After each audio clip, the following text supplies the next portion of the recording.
praises, honor, and glory to Yahweh Ba'Hashem, Yahushua Ba'Hashem, Rakwadash.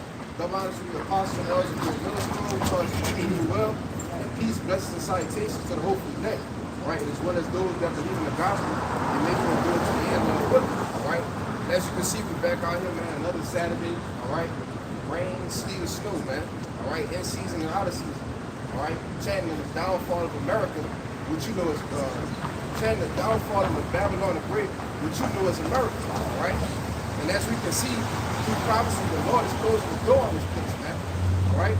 This place is getting ready to be put up, shut up, all right? And there's going to be no more electric with death and destruction, man. All right? Go ahead. This is Ecclesiastes 12, verse 3. It says, in the day when the keepers of the house shall tremble, and the strong men shall bow themselves, and the grinders cease, because they are few. And those that look out of the windows be darkened. Right. It says the keepers of the house. Who are the keepers of the house, man? You read that word, economists, all right? It's just the people who pay attention to the stock market, all right? The people who keep up with America, all right? Because contrary to popular belief, America is a business, man, all right? It has a president, a vice president, all right? It has a secretary, a treasurer, okay? It's mounted after a business, man. All right, and those people who keep up with the finances, all right, the jobs, the economy, all right, these people are telling you that this place is getting ready to be no more, man. All right, go ahead, you got that? It's the word economist online in the Bible. You're gonna say this. It says household management. Right, household management, and it says the keepers of the house. All right, who are the people who keep the house? They manage, all right. They keep things afloat. They keep things running. But the people that are telling you is the Jerusalem thing, all right? What's your boy name? The feds, Jerome Powell, all right? They're telling you that this thing is getting ready to crash, man. The market's getting ready to crash, all right? This is what these people are telling you, but our people are caught up in dumb shit, man, all right? Caught up in gross darkness, things that don't matter, all right? And not knowing that everything that they hope and wish for is getting ready to vanish right before their eyes, man. When everything, it goes down right with the economy, man. You see? Go ahead, that morning, that word, This is Ecclesiastes 12, verse 3. It says, in the day when the keepers of the house shall tremble, and the strong men shall bow themselves, and the grinders cease, because they are few. And those that look out of the windows be darkened. Right, and those that are looking out of the windows, all right, the keepers of the house, they see that it's dark, man. All right, they see that America cannot come back from this what you call it, this financial hell that they've done themselves, man. All right, looking at damn near $35 trillion in debt, man. How can you come back from that? All right, you have Russia, all right, China, okay, Iran, all right, South Africa, Brazil. They formed an alliance called the BRICS, man. All right, in order to take what? The petrodollar out of play. You see? And they have what? Mountains of countries, okay, joining onto them. All right? So what do you think is going to get ready to happen to America? All right, they're doing slowly but surely, all right, finding ways to get rid of the petrodollar, finding ways to go around the dollar that's been dominating for so long, man. All right, and it's going to come to a point where all of that gradualism is going to lead to a complete crash, man. You see? There's more.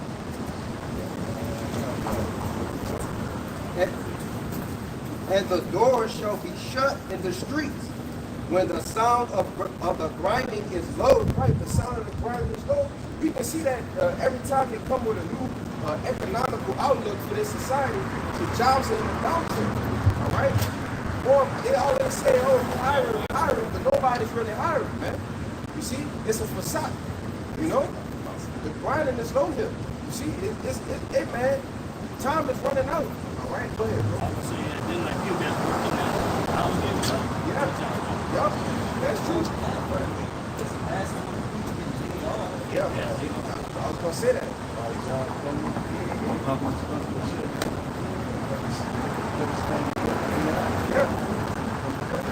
Yeah, especially these tech companies, right? You got tech companies that's so-called on the rise, but every week they cutting 10,000 employees, man. Some companies completely going belly up, going under. You see? These are the keepers of the house that's tripping. The grinding is low, man. All right, America is finished. You see? Go ahead, bro. Yeah. All right. And he shall rise up at the voice of the bird, and all the daughters of music shall be brought low. Yeah. And that's it, you know. Yeah, and you can see the music is foul and dead, man. Sexy red running around crazy. Go ahead with your article, bro. Yeah, backing up what the brother just said. All right, this is the Economic Times news, and this was published 2 days ago, September 5th, 2024, and it reads: mass layoffs hit tech industry. Over 27,000 jobs cut as Intel, Cisco, IBM, and Apple slash workforce. It says tech companies continue to cut jobs at rapid pace. In August 2024, more than 27,000 workers in the industry lost their jobs as over 40 companies, including big names like Intel, IBM, Cisco, as well as numerous smaller startups, announced layoffs. To date, there are more than 136,000 tech workers that have been laid off by Where? 100 and what? 136,000 tech workers Keep going. have been laid off by 422 companies in 2024. That's just 1 year. That's just 1 year alone. You got 140,000 layoffs in the tech industry, man. You see? And are we not in an era of technology? So why are there so many tech layoffs? Because they can't afford to pay the workers, man. You got these people making 80. And you got to think about it, bro. You got the AI coming Yeah, I was gonna say that. robot. Yep. You know, you got people making 80, 90,000 a year, but if we can get a computer, all right, or AI to do this, then what we need you for? You see? Yeah, Go ahead, bro. that was it. That was it. Grab that. Y'all about to got something? I got something. All right, kind of. You gonna get this? You gonna hold it. Go, give me this. I'm sorry. This is Zephaniah 1 and 10. It says, and it shall come to pass in that day, said the Lord Yahweh, that there shall be the noise of a cry from the fish gate, and a howling from the second, and a great crashing from the hills. Right, the great crashing from the hills represents the stock market. All right, when you look at stocks, all right, and you look at the actual table of it, it has what? It's a line graph, right? And the lines are constantly going what? Going up and down like hills, man. You see? So it says it's going to be a great crashing in that. Meaning it's going to be here, and this is going to go straight down. It's going to flatline. You see? Go ahead. It says, verse 11, how the inhabitants of Magtech, for all the merchant people are cut down. All they that bear silver are cut off. Right, and Magtest was in ancient Israel was a chief city for trade, man. All right? Back then, just like it happened back then, it's going to happen again. And the scripture tell you there's no new thing under the sun, man. All right? All day that bear silver will be cut off. All right? The money, okay? Give me Ezekiel 7 and 19, brother. Bring a piece of I'm going to get some. I got anyway, brother. This is James 5 and verse 1. Go to now, ye rich men, weep and howl for your miseries that shall come upon you. Right, ye who? Ye rich men, man. All right, those who laid up for themselves treasures on this side. All right, those who have millions of dollars sitting in the bank. All right, your Roth IRAs, $2 million, you ready to retire. All right, all of that. What it say? Go to now, ye rich men, weep and howl, for your miseries shall come upon you. Right, your miseries is gonna come upon you, man. All right, because when this system goes down, Babylon crashes. All right, you're gonna crash right with it, man. You see? Verse 2.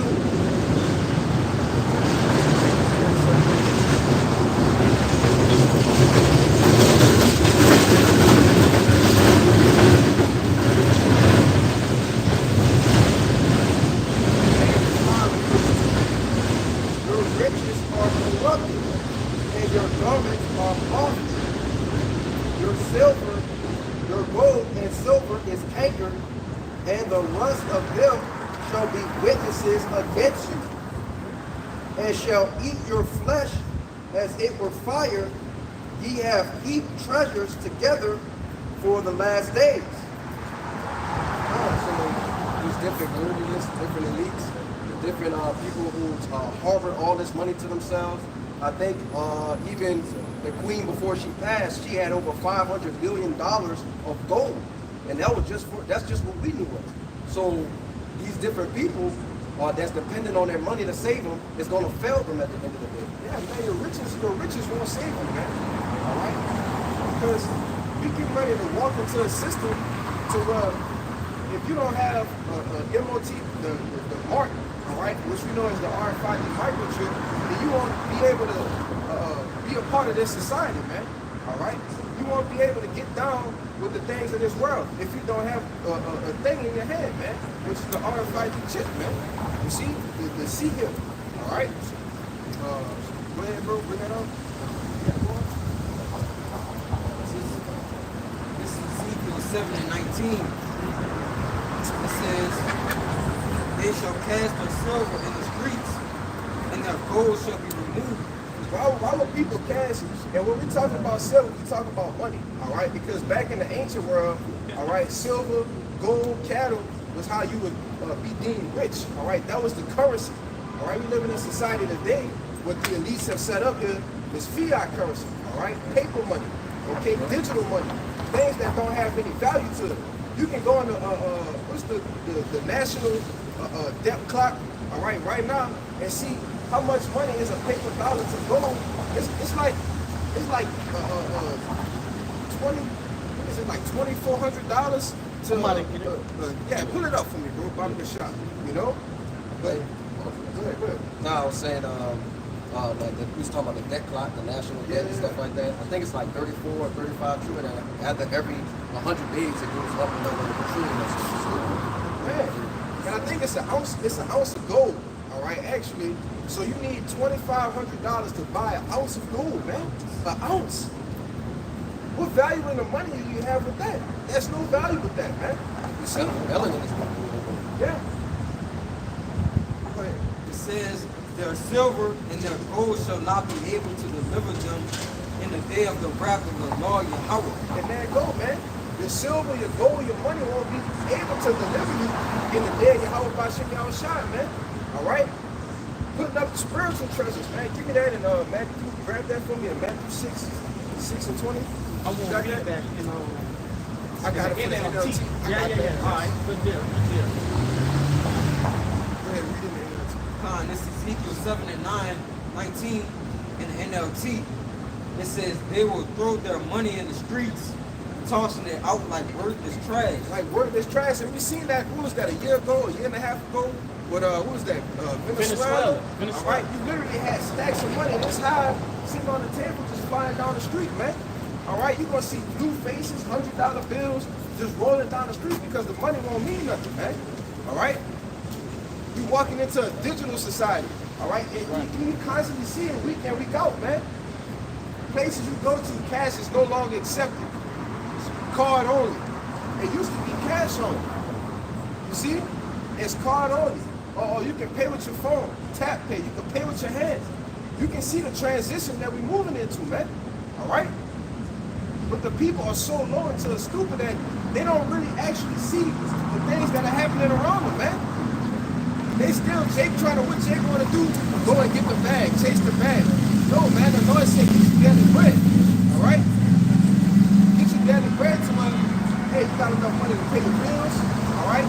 Pay your house note, your car note, whatever it may be. A little bit left over, all right, to have just a little bit of comfortability, all right? To the way that the point that that we don't get bugged out, of course, all right? Get what you need, man. That's it. Because why? This society is getting ready to crumble, man. You want to say something? Yeah, I got to read something. Go ahead. They have more than that. That was it. All right, go ahead. All right, so 1 Corinthians 7, verse 31.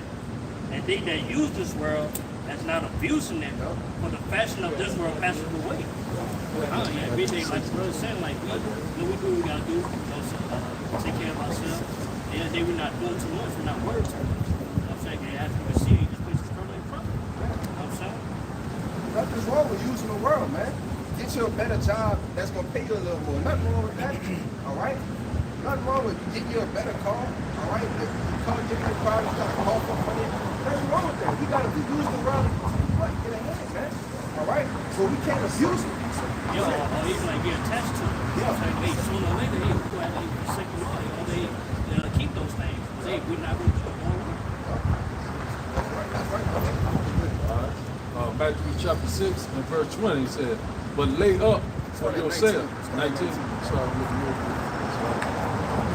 he says here, Matthew chapter 6, verse 19 said, lay not up for yourself treasures upon earth, where moth and rust doeth corrupt, and where thieves break through and steal. Because see, that's exactly what this society gets you. All right, it wants you to invest in this place to the things that you earn. All right, the money you make. All right, you can make millions of dollars, but then in seconds it can all vanish away, man. You see, what the Lord said, this red letters right out. Red letter. The Lord said, hey man, don't lay up for yourselves treasures upon this place. All right, because the things that you invest in, you're not going to be able to reap, man. You see, the things in this society that you invest in, you're not going to reap, man. The only things that we are going to reap is doing this work, all right? Being brotherly. You see, the things that's going to get us on the chariots, man, is salvation, man. You see? Go ahead, bro. Matthew chapter 6 and verse 20. It said, but lay up for yourself treasures in heaven, where neither moth nor rust doeth corrupt,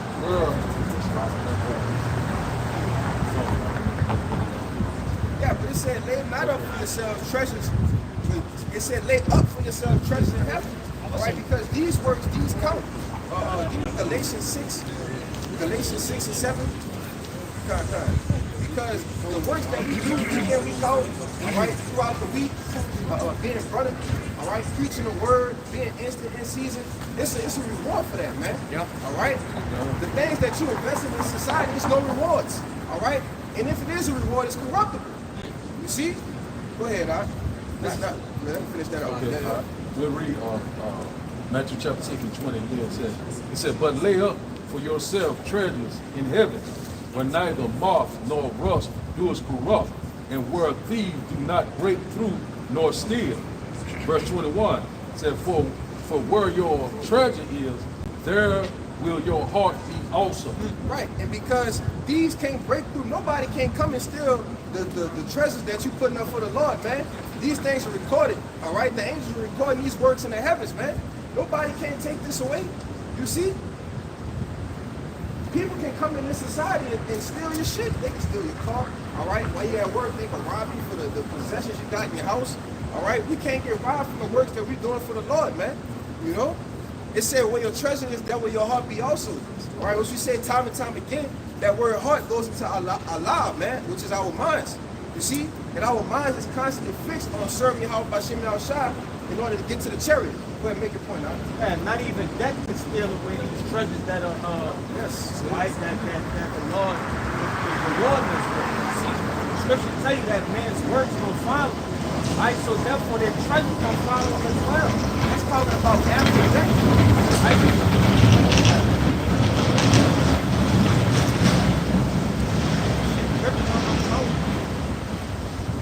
But scripture tell you that some men gonna taste death, right? But their works, right, and their treasure gonna, you feel me, their spiritual treasure gonna follow. You got it. Man, this shit tripping on it. Bring that out. I got a quick one for you. Go ahead. This is the book of Proverbs, chapter 11:4. It says, riches profit not in the day of wrath, but righteousness delivered from death. All right, kind of what the brother was going into with that Ezekiel, you know, that riches is not going to save you. All right, but it tells you that the righteousness delivered us from death. All right, our spiritual currency. All right, as long as we put in that work and we continue to, you know, do the things that are commanded of us, you know, those are the things that are going to deliver us. You know, you got it, bro. Yeah. Because you don't want to get it twisted. Right? We do need money, and we don't need it how other people need it. Right? This is the book of Ecclesiastes, 7 and 12, and it reads, "For wisdom is a defense, and money is a defense." Baba Bashar, if I can say something. Go ahead. Yeah. Because a lot of the people in this world, they use money as a defense, right? Right. Am I? No, That's all people have to defend themselves with is money. All right. And I was just speaking about this the other day because if you can't defend yourself with money, well, what else are the people going to defend themselves with? Nothing. So they just going to do what? Walk right into what? Getting the MOTB, man. You see? right. It say wisdom is a defense though, because only the men who the Lord has anointed, all right, with the Kakwadash, the Holy Spirit, is going to be the ones that is going to actually utilize wisdom to defend themselves, man. All right, to get by in the times to come. Go ahead, bro. It reads, "But the excellency of knowledge is that wisdom giveth life to them that have it." And that's, pretty much, and that's going back to what? That Isaiah 33, Rashid. Hey, wisdom and knowledge shall be the stability of thy time. You see? Oh, yeah, go ahead. This is Isaiah 33 and verse 6, and it says, "And wisdom and knowledge shall be the stability of thy times and strength of salvation. The fear of the Lord is his treasure." It didn't say money, all right? It didn't say weapons. No, it said wisdom. You see? The things that we storing, like the brother said, in our lives right now, the things, hey, the Lord is allowing us to store these things in our spiritual bank account. You see? That's going to be the times where you're going to have to cash out, man. You see? Hey, because we are investing right now. You can say you buy while it's low. Hey, the stock in the kingdom of heaven is low right now, man. Yeah. It's a few men, the hopefully elect men, all right, the believers, the Akwat, all right, and those whose children and families are deemed for salvation, all right, hey man, the stock of the kingdom of heaven is low, man. That's right, brother. And we've been buying since the day that we came into the truth. All right, but it's gonna come a day to hey, the stock of the kingdom of heaven, brother, it's gonna go through the roof, you know? Yeah, It's gonna when that famine of the word hit, Yeah. you see? Because they think we're gonna sit out here and be, the Lord gonna be giving out these treasures forever. The Lord is damn near giving money away, spiritual money away right now. You see? They think we gonna be out here preaching forever while the missiles dropping and shit, while the troops on the streets. They think we gonna still be preaching. But little do they know, there's a thing in these scriptures called a famine of the word, man. Alright? A famine of the word. Hey, and Jacob, hey, if they answer it to him, man. It said they're gonna work to and fro to seek the word of the Lord, man. So what's really benefiting you right now? Being here at camp? That's right. All right? Or going to do some dumbass, wicked ass shit in the world, man. What's really benefiting you right now? Go ahead, I got one. Isaiah chapter 55 and verse 6. It says, "Seek ye the Lord while he may be found. Call ye upon him while he is here." Okay, so a lot of people, they constantly, not seeking the Lord. They still want the riches of this world. Constantly being a happy-go-lucky, want to be busy about it. This world, when we see that this society is constantly breaking down, we see that it's infrastructure, all sorts of things that happen. We see that it's basically divided. So, you got the only way you can seek the Lord is through what? Through his mouthpiece, the prophet. Verse 7, it says here, "Let the wicked forsake his way, and the unrighteous man his thoughts, and let him return unto the Lord, and he will have mercy upon him, and to our power he will abundantly pardon." So that's what we ought to be doing. If you're not seeking the Lord, then you're seeking death. Yeah, man. And the Lord said, hey, man, let the wicked forsake his way and unrighteous his thoughts, and he will abundantly pardon. That's it. Hey, man, and even though our righteousness as a filthy rag, still turning away from that, hey, man, the Lord look upon that. Get that in Matthew, where it tell you the angels rejoice. Yes. Rejoice when one man turned back from his ways, man. Go ahead, bring that on.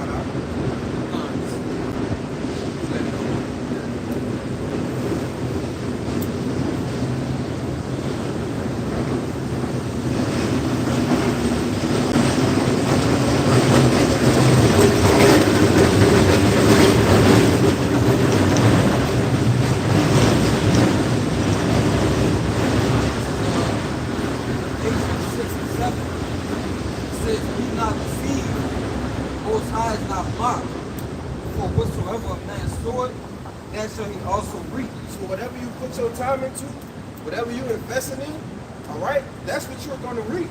You see? The Lord ain't mocked, man. All right? Be not deceived. The things that you're giving your time, your lust, your appetites to, that's what you're going to reap, man. All right? Which is why it's important, man, to mortify our members, all right? Because things is constantly pulling us, trying to drag us back into the direction that's clean contrary from Yahweh by Shimon Shah, man. You know? Which is why it's a fight. Go ahead, bro. Verse 8. For he that soweth to his flesh shall reap, shall of the flesh reap corruption. Right, so you sow into the flesh, carnal things, all right, things of the world, that's what you're going to reap, man. That's what's going to be your benefit in the day of trouble. Go ahead. But he that soweth to the Spirit shall of the Spirit reap life everlasting. Reap life everlasting.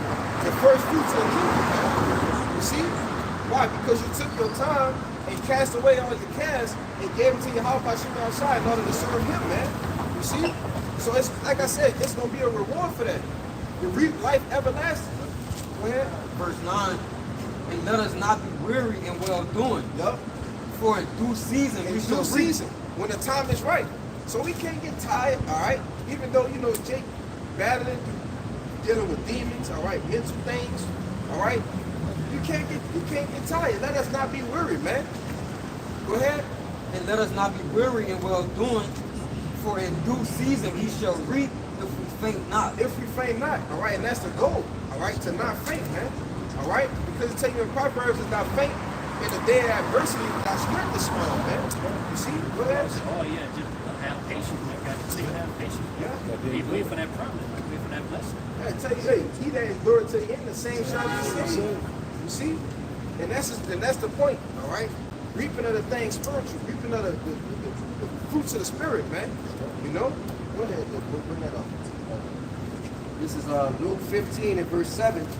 I say unto you that likewise joy shall be in heaven over one sinner that repenteth, more than over 99 just persons which need no repentance.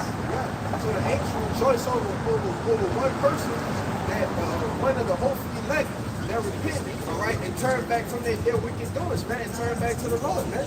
Hey, man, the angels rejoicing for that. You see? But it's all it ultimately becomes on us that we continue in those things, all right? Being assured in those things we God has learned, man. You know?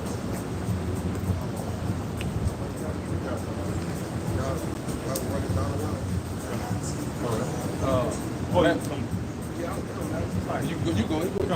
This is the book of 2 Thessalonians chapter 3, verse 10. It says, for even when we were with you, this is we command you, that if any would not work, neither should he eat. As the brother was going into, you know, you reap what you sow. Okay, so if you're not putting that, if you're not putting that work in, you're not going to eat. All right, you're not going to be able to reap anything if you're not out there reaping. No.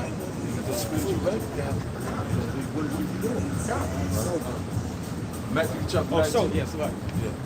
Matthew chapter 19 and verse 21, read the house shall speak.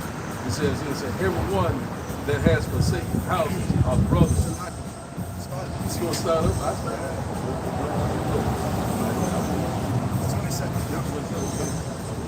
seconds. All right. Matthew chapter, I'll let you bring that. Matthew chapter 19 and verse 27. It says, then answered Peter and said unto him, behold, said, we have forsaken all and followed thee. Right, so this is a question that Peter asked Yahushua. The disciples, they forsaken everything, and they went, what, straight away after the Lord, man. So it was a righteous question. Peter asked, what we going to get in return? Hey, because if you put yourself in the shoes of the disciples back then, Yeah. when they first, the Lord ain't sit there and say, look, this the reward. He didn't explain all that right then and there. He said, drop your things and follow me. You see? And they went through, it was through the Spirit, and they followed the Lord. So, you know, of course they're going to have questions on, all right, what's the reward for all this, Lord? That's a reasonable question, huh? Yeah. If I'm going to work, I got to know there's something, you know, as a You expect payment. come on, man. For your Compensation. Yes, compensation, brother. Got to know it. Yeah. Yeah, so and that's what Peter asked because that's a beautiful point that you made because in those times too, you had people that wanted to follow Yahushua, but they had excuses, man. People that wanted to do the work, but they had excuses. Got that?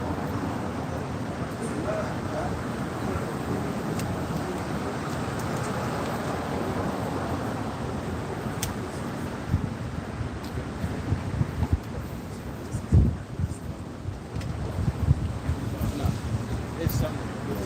Chapter 9, verse 54.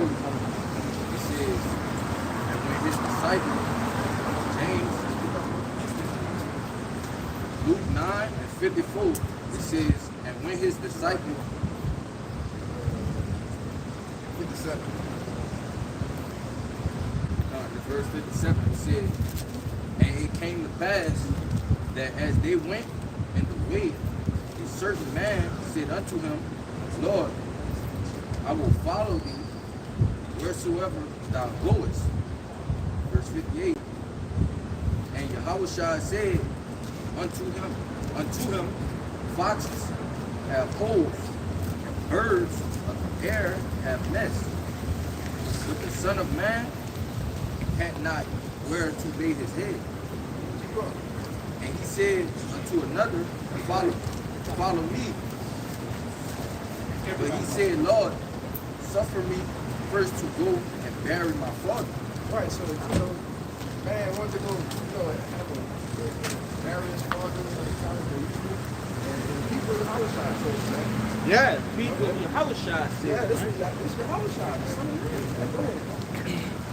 Yahushua said unto him, let the dead bury their dead. Now I tell you in Proverbs 21 and 16, he that wanders out of the way of the congregation, wandering out of the, grab that for me, Bible Shah, what you because I'm gonna come back, I'm coming back to that Matthew too. Yeah, I hold that, I'm coming back to this. He said he that wandering out of the way of understanding shall remain in the congregation of the dead, man. So he told him that the dead bury the dead.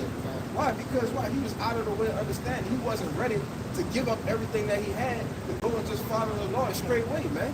You see, which is why we're going to come back to that. Go ahead. Yahushua said unto him, let the dead bury their dead. But go thou and preach the kingdom of God. And another also said, Lord, I will follow thee, but let me first go bid them farewell. Yeah, so I'm coming, Lord. Look, let me go home, tell them, look, I'm going to follow Yahushua. I'll be back later.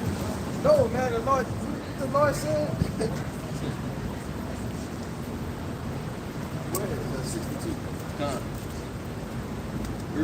Verse 61, it said, and another, 62, and Yahushua said unto him, no man having put his hand to the plow and looking back is fit for the kingdom of God. Yeah, so you ready to put your hand to the plow, man. You can't do it with the idea of looking back to the things and the cares of this world. All right. Now, when I say that, what I mean by that is, yes, brothers got families. You got to take care of your family. I ain't saying to just say straight away, fuck the children. Nah, brother. We deal upright. That's all right? off anyway. That's off, brother. Yeah. So it's talking about putting this truth on the forefront. All right. Putting this. Like the elder always say, everything should rotate around the ministry. All right. Everything comes second after that. People in the world, the Christian world, what they say? Oh, you got to put God first. Well, we literally are putting the ministry, all right, which is Yahweh Hashem Shai first, man. All right? We don't have a thing to deal with other things and put this before the ministry. Go ahead. Nah, because just look at their whole setup. They go to church on one day out the week. Yep. That's the only day that they dedicate to the Lord. When every day, if you in it, especially like Ray Nelson, man, you need to be watching videos daily. At least reading, you feel me, 2-3 times, you feel me, out the day, at least something spiritual. Yeah. They don't do that, man. They have to designate one day out of a 7-day week, to worship the Lord, man. Just lip service. Yeah, it's just really lip service, man. But I got a precept for you if you was finished with it. Yeah, that's Got something to back that up, though. This is the book of Matthew, chapter 4 and verse 18. And it reads, And Yahushua walking by the sea, that's not mine. And Yahushua walking by the sea of Galilee saw two brethren, Simon called Peter and Andrew his brother, casting a net into the sea, for they were fishers. And this is what the Lord said. And he said unto them, follow me, and I will make you fishers of men. And they straightway left their nets and followed him. Verse 21. And going on from thence, he saw other two brethren, James the son of Zebedee, and John his brother, in a ship with Zebedee, their father, mending their nets, and he called them, and this is the point. And they immediately left the ship and their father and followed him. So what? But look, it said, it tell you in Sirach 5 to make no tarrying. Yeah. It wasn't no time to sit there and contemplate on following the Lord, man. But go ahead and make your point, bro. Nah, because, you know, hey, when the Lord, just tell you what, you got to open it in Revelations, I forget what chapter, when the Lord is knocking on the door, you see, if you could grab that, hey, eventually, somebody that's knocking at your door, they going to leave, right? You know, and we talking about the Lord here. All right, we talking about salvation. You think the Lord going to beat your door down to save you? Nah, when he knock, you supposed to open that door. All right? You don't have time to, you know, delegate and, you know, nah. You got to open that door. In like manner, you got to straightway follow after the Lord when he called, because that might be your last chance. Yeah, But you got to, Yeah, go ahead. This is Revelation 3 and verse 20. It says, behold, I stand at the door and knock. If any man hear my voice and open the door, I will come into him, and he will sup with him, and he with me. Yeah. Hey, we talking about the Lord, man. The King of Kings, the Prince of Princes, right? The Alpha and Omega. You think he got time to sit at your front door, man? Yeah, he gonna sit down, get a chair, And get him wait something for to you? drink, and wait for you. And you a nobody. Come on, man. You know? Just saying really quickly, I had a Jake tell me one time, he was going back and forth about, you know, Christianity and the truth and all the rest of that kind of stuff. And he told me that he has to hear it from the Lord. Okay. He has to hear it from him. Yeah. As if the Lord owed him something. I say, this guy's crazy, he nuts. Hey, I would have told him, keep waiting. He gonna come talk to you. Just keep waiting. God. What you gonna do for a nigga like that, man? Come on, man. Matthew chapter 19, verse 27. Matthew chapter 19 and verse 27. And it reads, it says, then answered Peter and said unto him, behold, we have forsaken all and followed thee. Right. So we just read through accounts, two different sides of the coin. Men that wasn't ready to forsake everything and follow the Lord. All right. And then we seen the other side of it, that men that was ready and just straight away and beamed out, man. Go ahead. It says here, it says, what shall we have therefore? It says, verse 28, it said, and Yahushua said unto them, it said, verily I say unto you, that ye which have followed me in the regeneration, when the Son of Man shall sit in the thrones of his glory, ye also shall sit upon 12 thrones, judging the 12 tribes of Israel. Right. And the disciples of back the day, man. All right. It tell you many righteous men, all right, and prophets have desired to see the things that those seen, Yeah. they have not seen them. Hey, man, they back the day, we could have been the same men back then that had different offices with Yahushua. You got I got whatever you finish. Okay, got it. And those same men that had offices with Yahushua, they had different camps and set up in these places where Yahushua lived.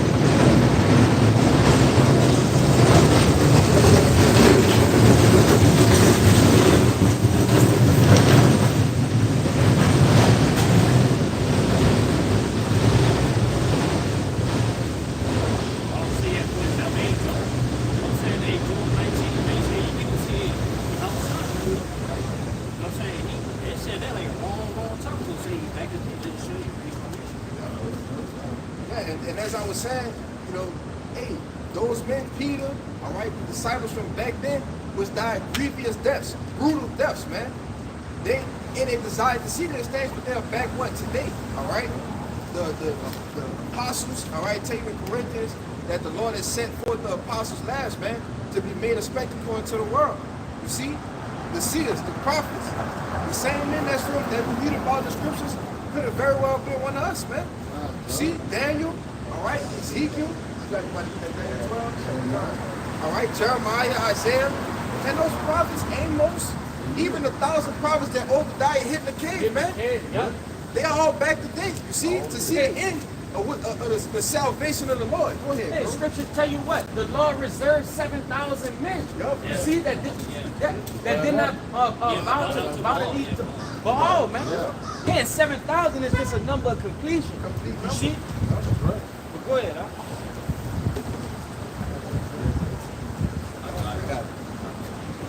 Let him bring it out.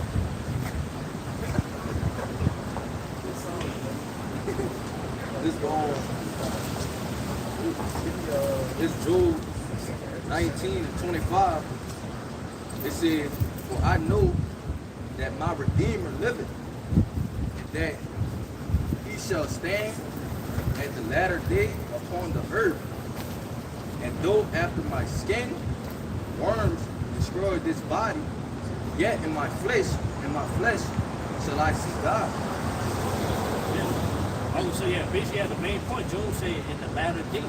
We're in those latter days right now. You know what I'm saying? And he went there a long time ago, as I say. So what is he talking about? Man, he talking about, hey, we come back in the reincarnation these times, you gonna see our shine come back. That's what he was saying. Hey, you got something?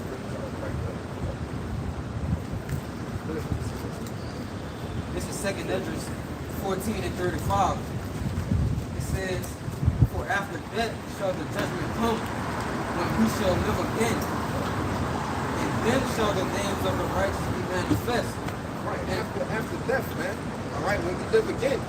And these are, hey man, this is the last reincarnation, Akron. Yeah. We ain't gonna die, come back another 100, 3-4 generations, as they say. You see, as the scriptures say, Salat, you know, we not. Hey, this is the last reincarnation, so we ought to be putting our best foot forward for the Lord, man.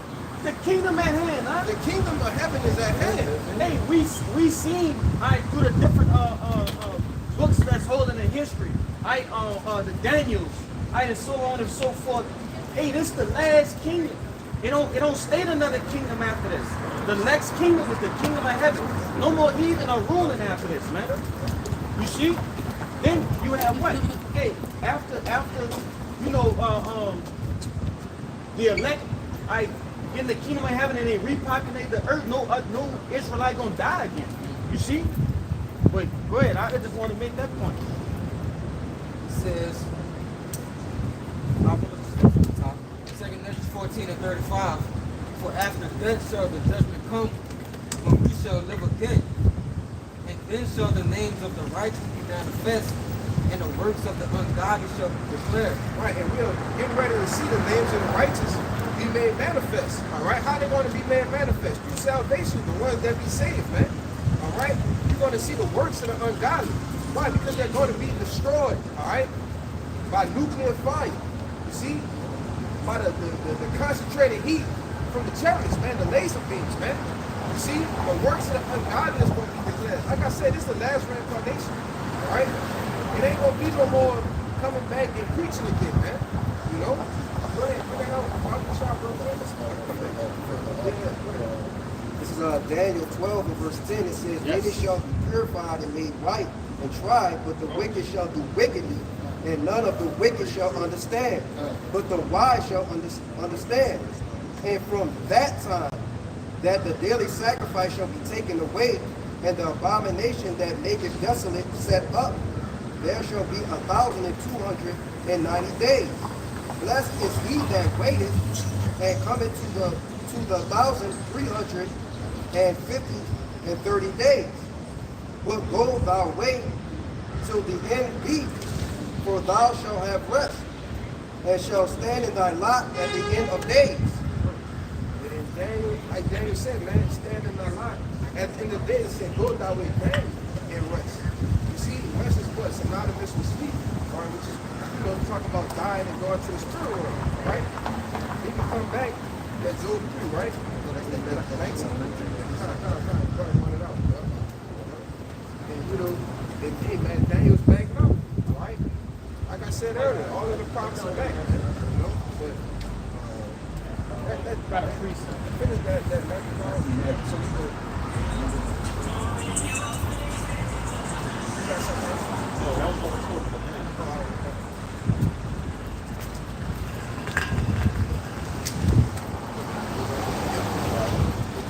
Start back there, Matthew chapter 19 and verse 28, read again, said, and Yahushua said unto them, verily I say unto you, that ye which have followed me in the regeneration, when the Son of Man shall sit in the thrones of his glory. And right, and that word regeneration, meaning back, generation goes into your genes, man. And being born again, all right, being back in the flesh, being incarnated. You see? It says that when the Son of Man shall sit in the thrones of his glory, he also shall sit upon 12 thrones, judging the 12 tribes of Israel. Yes, Lord. Verse 29 said, saying, everyone that have forsaken houses, our brethren, our sisters, our fathers, our mothers, our wives, our children, our lands, for my name's sake, shall receive 100-fold and shall inherit everlasting life. Right, because and that's why that scripture right there, as I said, one of my favorite scriptures because it makes it easy. All right? Hey man, you gotta believe on the promises that the Lord has promised to his men. You know? He said everyone that have forsaken houses, all right, mothers, your families, man, children, all right? Because time is a sacrifice. We sacrifice our time week in, week out for the Lord, man. That's a reward for that. Go ahead, man. Yeah, that's why we're willing to forsake the things.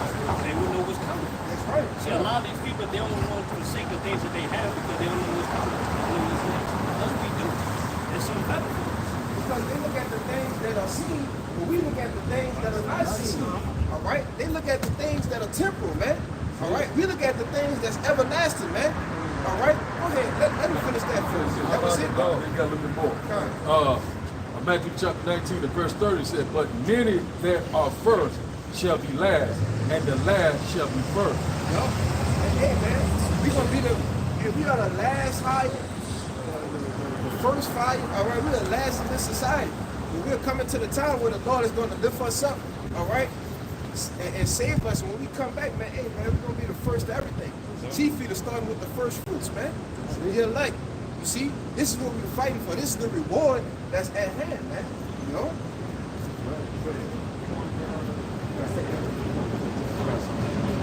This is 2 Corinthians 4, 18. I'm just about at 17. It says, for our life affliction, which for a moment working for us a far more exceeding and eternal way of glory. Right. The light afflictions, all right? Because, hey, I'm going to say this too. When we come into the truth, as I said, when thou come to serve the Lord, you got to see like 2 to 1. I'll be shot real quick. Real quick. Because you got to prepare yourself for temptation. You got to prepare yourself to lose things. Which is why we're in the Matthew 19, that everyone has forsaken these things. Hey, man, brothers have forsook these things, man. All right? Children, you know, your family turning against you, man. All right? Your children turning against you. Your woman turning against you. All right? Losing your house, man. Losing cars. Hey, man, you got to get comfortable with losing. All right? Losing things for the gain your house shine. Lose everything to gain everything. Exactly. You know? You gotta get used to this. Don't bring that out. That's the way you lose his neck, brother. I was saying take many L's for that major W. Yeah, that's right. Yeah. Hey, if I can say real quick, you know, in Jake, hey, you're gonna have a whole lot more to lose as well. Yeah. Right? Yeah. Shit ain't get hard yet. It's very easy.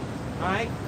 You can still go to work, alright? You can still see family members, friends, brothers, alright? You can still do all of these things in society. Jake can go sit his fat ass on the sofa, play the game and all that still. Alright? Hey, watch when it gets serious though. Alright? Are you still gonna, be the same way how you are up here? And that's the, that's why we pray for longevity.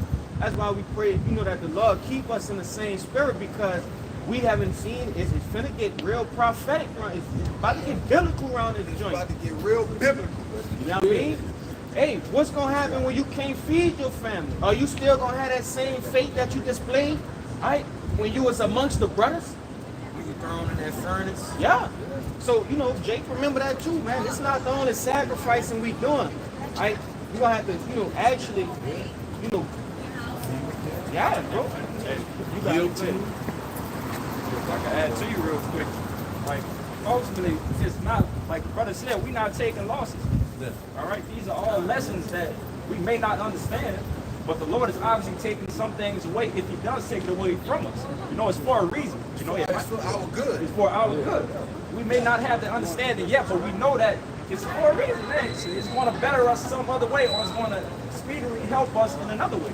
I want to make a point too, because that W we're gonna get at the end, it's so weighty. The L it's gonna be naught. So we're really losing, but to say we losing, but when we lose, we're not even losing, bro. And if I can say this too, one more thing. Hey, if Jake having an issue of sacrificing small things such as time right now, right? Different pleasures, hey, it's gonna be real hard for you to sacrifice the things, that you really need to sacrifice when it matters, right? When it counts. Yeah. Hey, Jake think the Lord playing. You feel me? Jake can't even spell small shit like time right now to prepare. How you gonna use the wisdom and knowledge to the Isaiah 33:6? When you're not given the time to gain that wisdom. When it's easy. Yeah, it's easy right now. How much more in your life on this? Go ahead. I just wanted to make that point, bro. But how you gonna invest in it? Yeah. Like I said earlier, the stock low. How you gonna invest in it right now? when you can't put your time into it, man? Yeah. How can you invest in something you can't put your time into? That's like Jake saying, I'm investing in certain stocks, but never went down to the stock market and did it. Come on, man. Never you never did a transaction. In your mind, you think you're doing transactions. Proverbs chapter But go ahead, Alex. Go ahead. Anything, brother. Go ahead. Gotta be the Lord first, bro. I got you. Okay. This is the book of Revelation, chapter 22 and 11. It says that he that is unjust, let him be unjust still. And he which is filthy, let him be filthy still. He that is righteous, let him be righteous still. And he that is holy, let him be holy still. All right, that sparked what you, Hezekiah, you talking about, the dude talking about, I need to hear this from the Lord. And the brother said that you going to keep on waiting with it. Let them stay, and they follow. All right? Because what it's going to say right here, let me get this real quick. Red letter speaking, verse 12. And behold, I come quickly, and my reward is with me. Yes. To give every man according as his work shall be. All right? So while y'all over there doing that, we're going to be over here doing this. And the Lord is letting us know that it's a reward that He's coming with. Along with destruction that's coming to Babylon. Our brother Zion is really soon. All right? But He's coming with a reward, those many mansions. All right? These things that He's speaking of. The things that we haven't seen yet, but we got to believe. And a reward is whatever you work for, whether you did good work or bad work, right? You getting a reward. It ain't just good things. Right. You see, rewards are bad shit too. That's why He say He coming with His reward. To give to every man, according to what his work shall be. Be not deceived. The Most High is not mocked. For whatsoever man soweth, that shall he also reap, man. Yeah. Go ahead, bro. Hey, Jake think we working hard for good. They working hard for bad. They working hard, and they gonna have a nice check at the end. It's like they working doubles and everything, and wickedness though. Yes. You see, they working doubles and shit. Lord let you know that you gotta work. Some ways. You still gonna work regardless of this thing. You gotta And they working themselves to death. Yeah, working itself to death, brother. Literally. Y'all got it. punchlines in there real quick. You heard that out? Come on, 17. It's Malachi 3 and 17. It says, and they shall be mine, said the Lord Yahweh of hosts. In that day when I make up my jewels, I will spare them as a man spares his own son that served him. Because Yahweh Shai gonna spare the elect, man. The elect men, women, and children. All right? Those are gonna be the ones, and what? The Lord is making up his jewels right now. Yeah. All right, as we alluded to, you know, with brothers battling, all right, fighting demons, going through different shit, catching hell, all right? The Lord is making up his jewels, man. He's refining them, all right? He's bringing back that golden wedge of Ophir, man. All right? Go ahead. You wanna make a point? I was about to say, it says in Proverbs 25 and 4, the vessel I think it really draws from the self.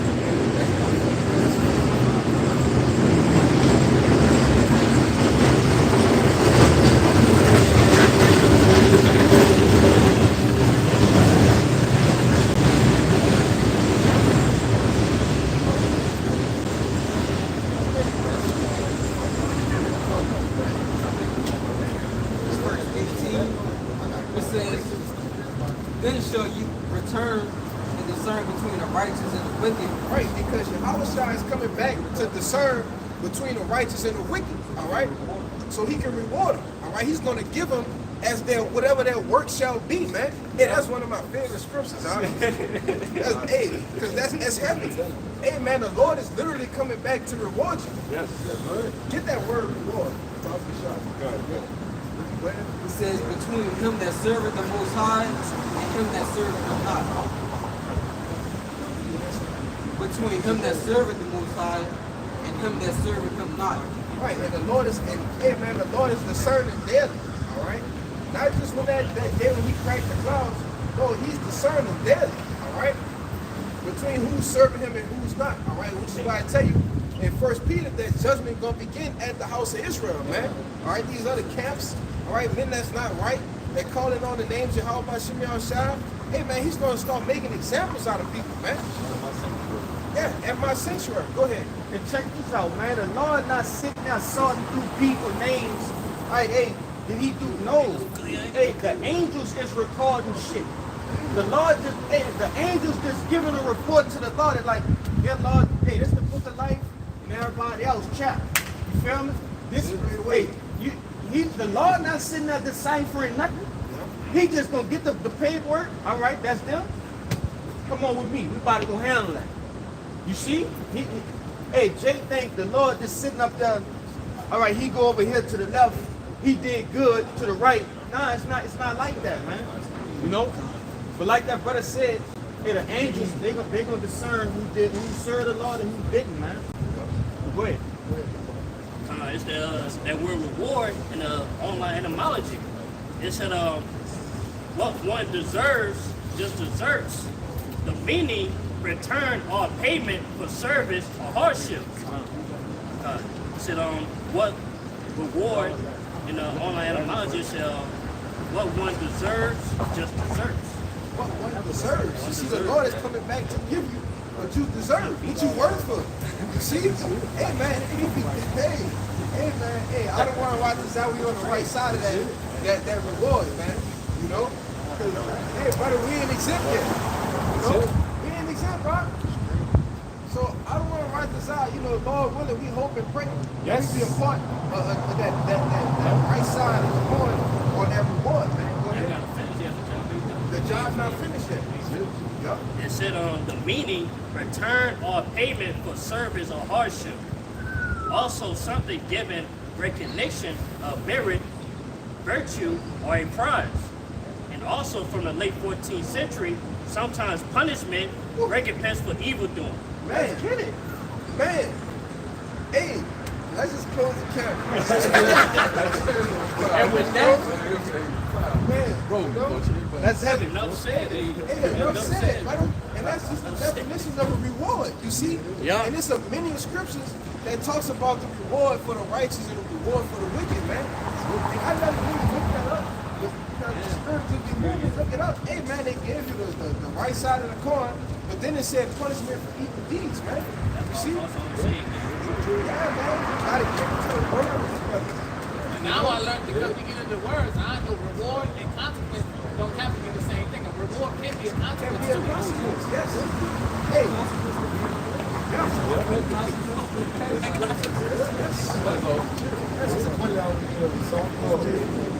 This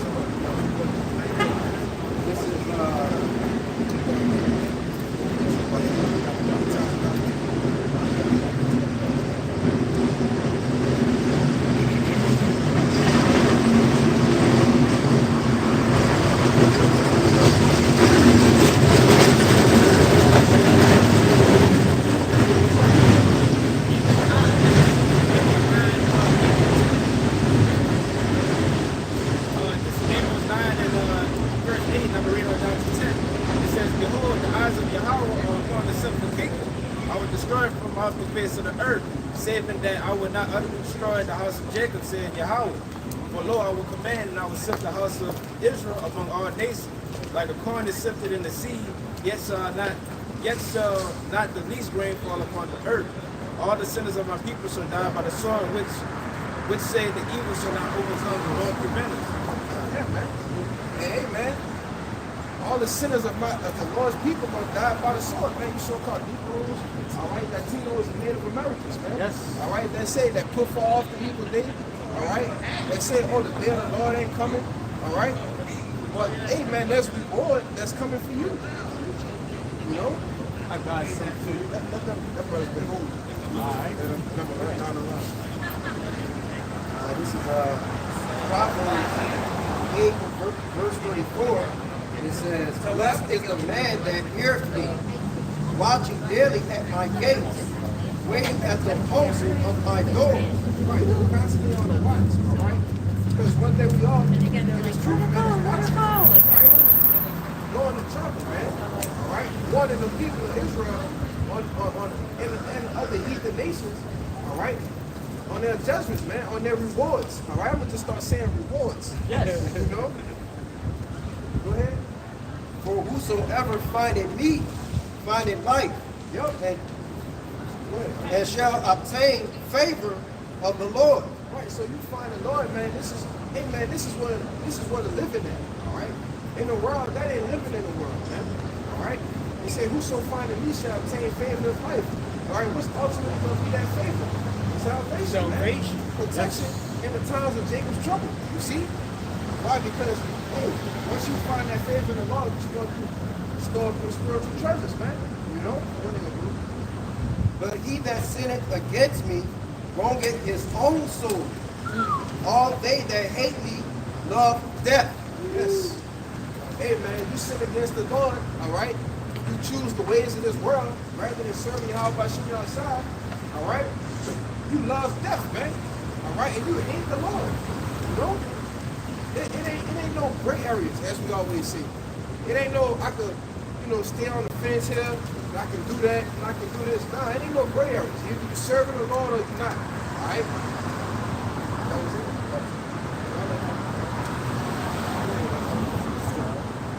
Revelation chapter 14 and verse 13. And it says, and I heard a voice from heaven saying unto me, write, blessed are the dead which died of the Lord from henceforth.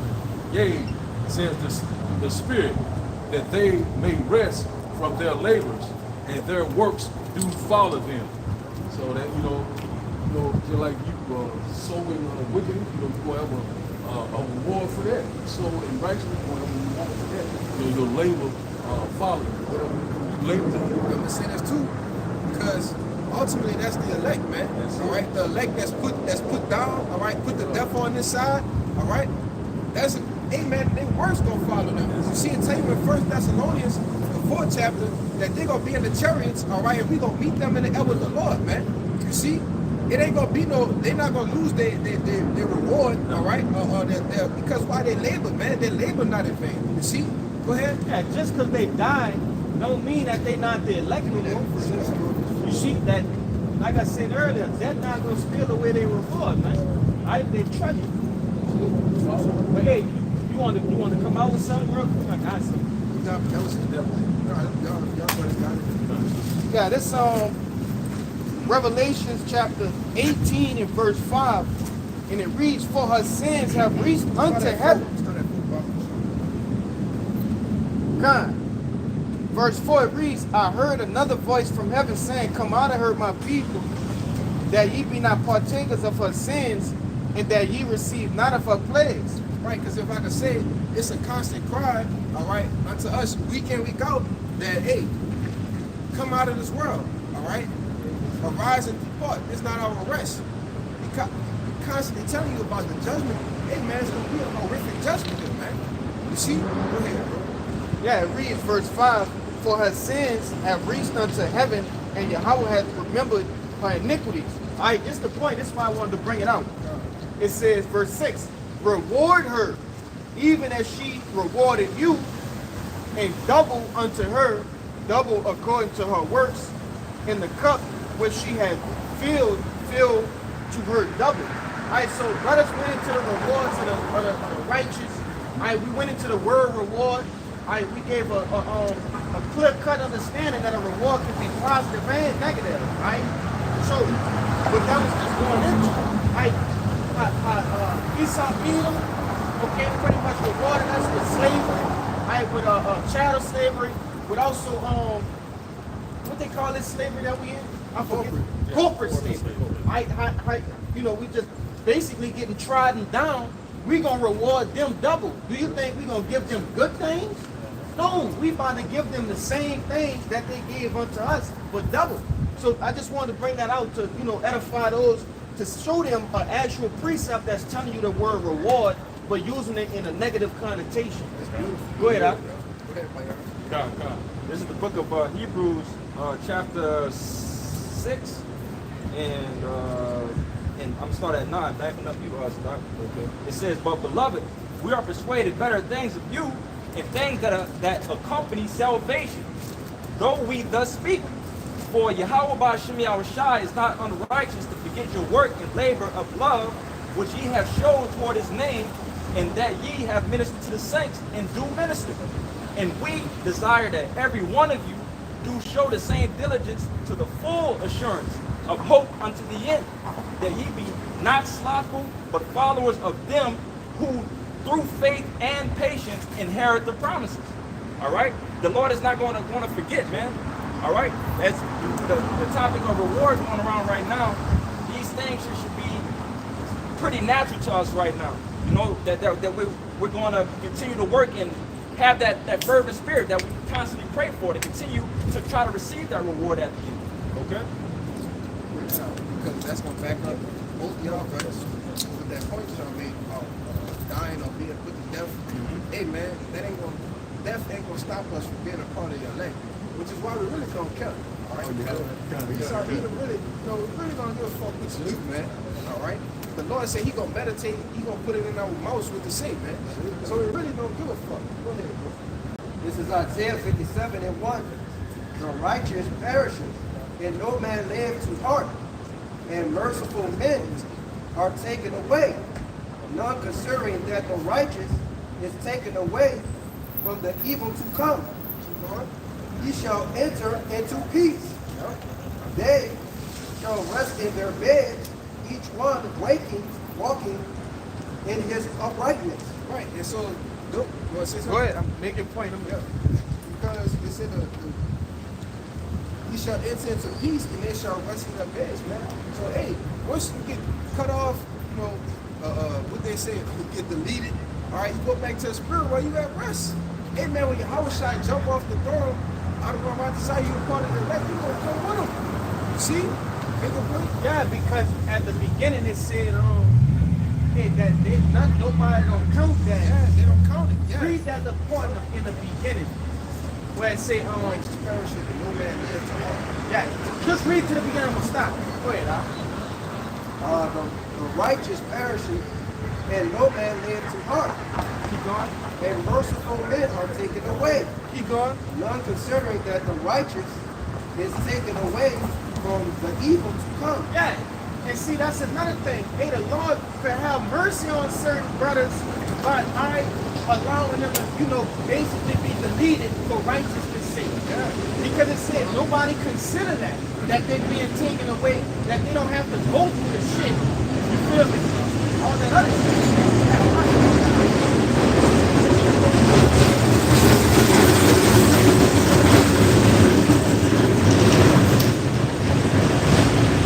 I think the Lord and the priest said it again. No, I was saying pretty much nobody don't consider like that the Lord will have mercy on a man and take him away. They say he taken away from the evil to come. Hey, they got brothers that's walking in this ministry, brother that's sick. You see? Yeah. Brothers I'm talking about like some stories that you'll hear, you'll be like, man, goddamn, brother, how you still doing the truth? Yeah. You see? Hey man, the Lord, hey, that is ultimately mercy, man. I'm gonna say that too. Yeah. That is mercy.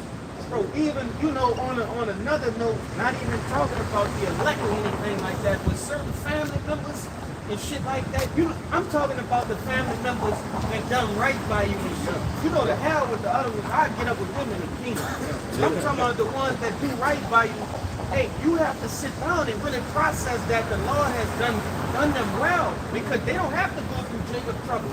They don't have to get chased by Gurkha troops, Blackwater, FEMA, being in concentration camps. They don't have to do that. They have peace. Yeah, they have peace. They rooting for us with their angels and shit. You understand? But see, that's what the truth do. Not to get off topic, but that's what the understanding of the scriptures do. It gives you that understanding that when a person dies, it's really more mercy, man. Go ahead. Yeah. Hey, back up, brother. Yep. Wisdom of Solomon 4 verse 10. He pleased the Most High and was beloved of him, so that the living among sinners he was translated. Yet speedily he was taken away, lest that wickedness shall alter his understanding and deceit beguile his soul. So the other is that example was going to the Enoch. Yeah, he was translated. He was translated. He was translated, man. He was so beloved, he was so righteous, man. Hey, why he was translated, man? He was being up on shepherd.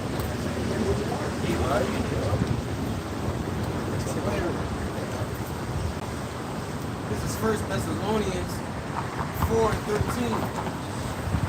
It says, "But I would not have you to be ignorant, brethren, concerning them which are asleep." Right, concerning them which are asleep, man. Those who are at peace, who are resting upon their beds, man. You see, especially the men that was pushing his word, all right, and went to their graves with him. You see? Go ahead. That ye sorrow not, No sorrow behind it, all right? Go ahead. even as others which have no hope. Because the people of this world, they don't have no hope in it, man. They don't understand death. You see? They don't know what's really going on, all right? right. Go ahead. For if we believe that Yahushua died and rose again, even so them also which sleep in Yahushua will the Most High bring with him. Right, so go. Hey, man, Yahushua, he was nailed to the cross, man. All right? Brutally put to death, man. All right? And what? They came back to check the tomb, all right? And the rock, man, the stone was moved, man. You see?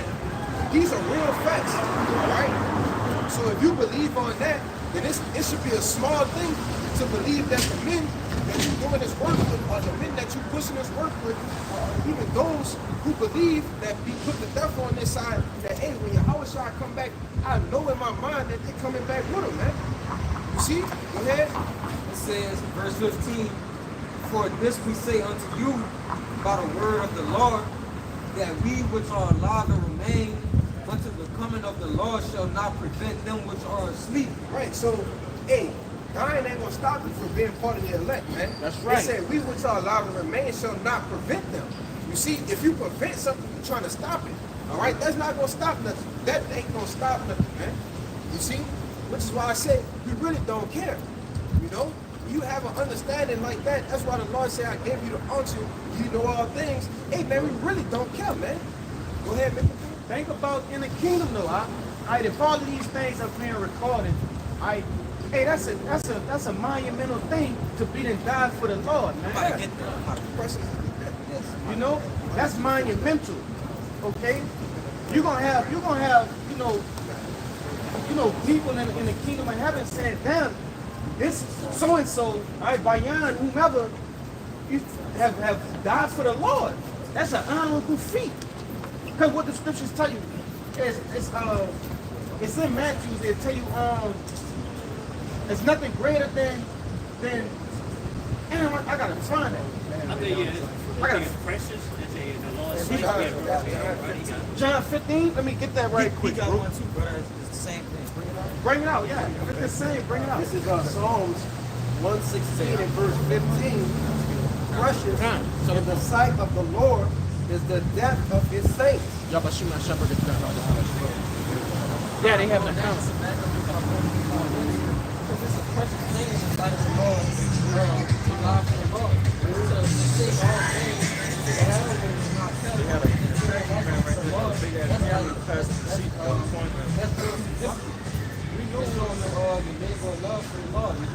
It tell you in Isaiah 53 that it pleased the Lord to bruise Yahushua. And he was that ultimate saint. Exactly. So look at the things that he breathed from that. Yep. And then what? He's sitting at the right hand of the Father. All power is given to Yahushua. usually, like, really, like, when they think about it, their job was finished. You know what I'm saying? That's all it is. Their life was finished. They had to give up early. They did that. The same thing with Paul. Paul said, I fought the good fight. I have finished my course. Henceforth, a crown of righteousness is laid up for me, man. You see? And Paul was what? Stoned. Man, look. It's like Yahushua told the tongues, he said, told Yahushua, I had finished the work that you sent me to do. That bring me back into the glory that we once shared. He said it's his work.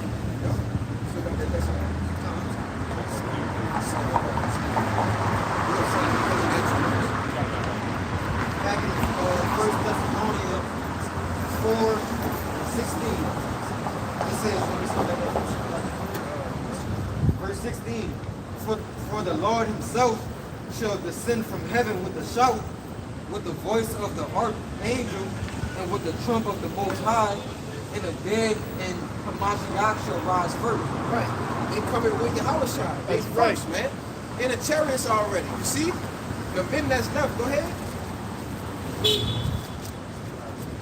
It said, verse 17, then we which are alive and remain shall be caught up together with them in the clouds, to meet the Lord in the air, and so shall we ever be with the Lord. Right. We're going to meet the Lord. We're going to meet Yahushua in the chariots, all right? Lord will, we get beamed up. We're going to meet Yahushua in the chariots with those other men that died for the Lord, man. Yeah. You see? Hey, that's heavy. Hey, read verse 18, Bible the shot. Because these, hey man, this is what, man, go ahead, bro. That's that Faith, right? Verse 18, wherefore comfort one another with these words. Right, these are words of comfort, man. That's why I say we really don't care. You know? Whatever's written for us in our allotted lots, all right, we really don't care. We know we gotta go through it, all right?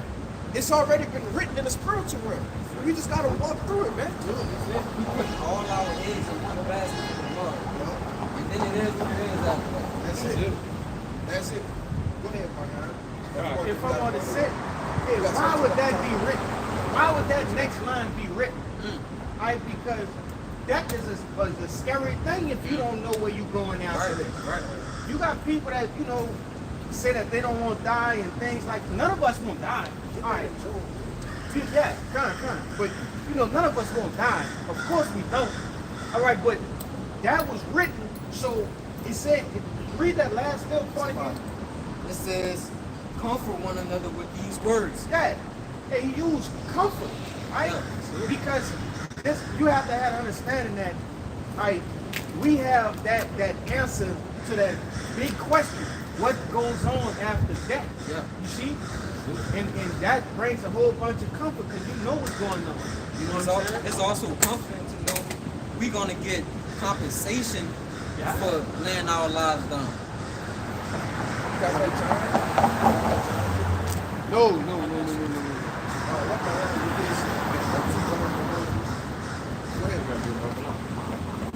This is the book of Romans, chapter 8 and 35. I got it. It says, who shall separate us from the love of Yahushua Mashiach? Shall tribulation, or distress, or persecution, or famine, or nakedness, or peril, or the sword?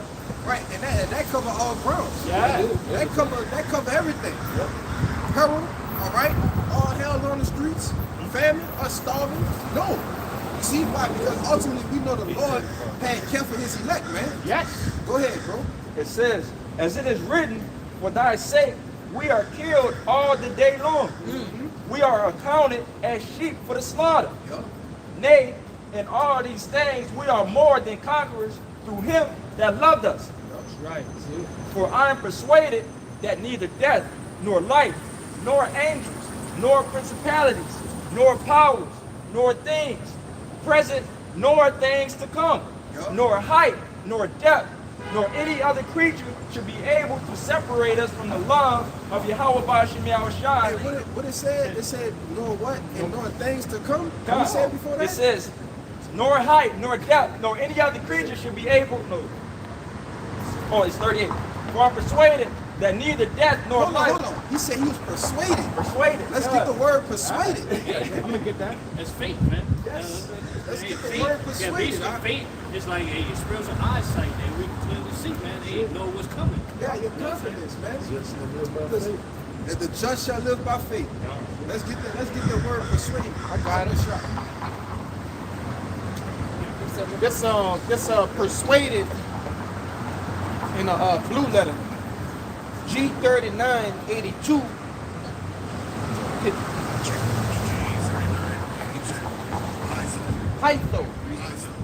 Hytho, it says to persuade, to induce by words, to believe.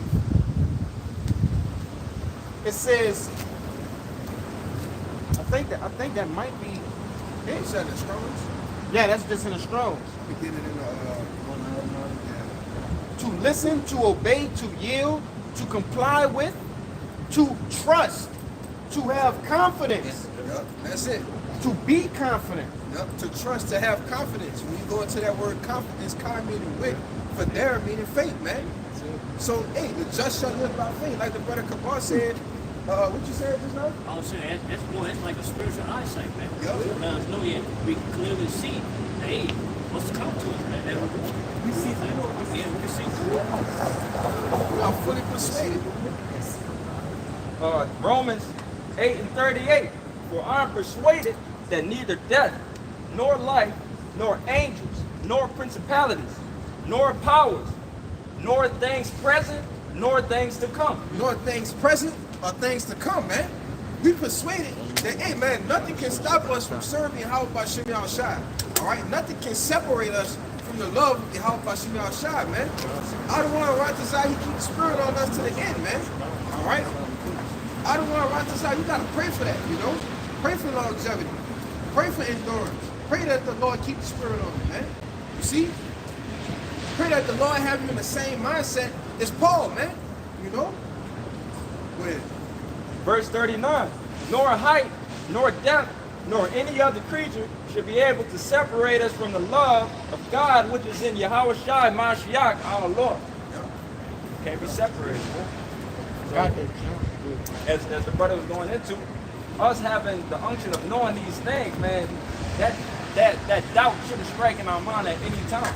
You know, that's why we have to be fully persuaded. That's why this is coming. All right. Because I tell you, it covered in Wisdom of Solomon.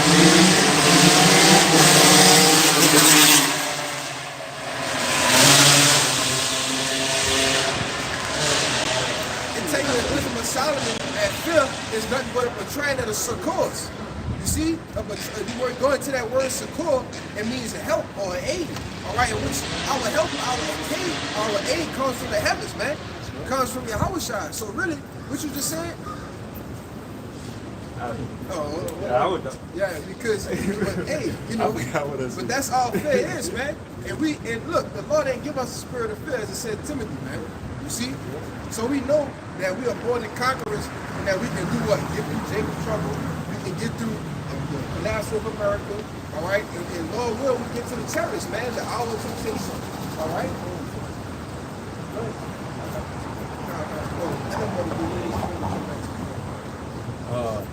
Second Ezra chapter 2 and verse 42, it said, I, Ezra, saw upon the mount of Zion a great people whom I could not number, and they all praised the Lord with songs.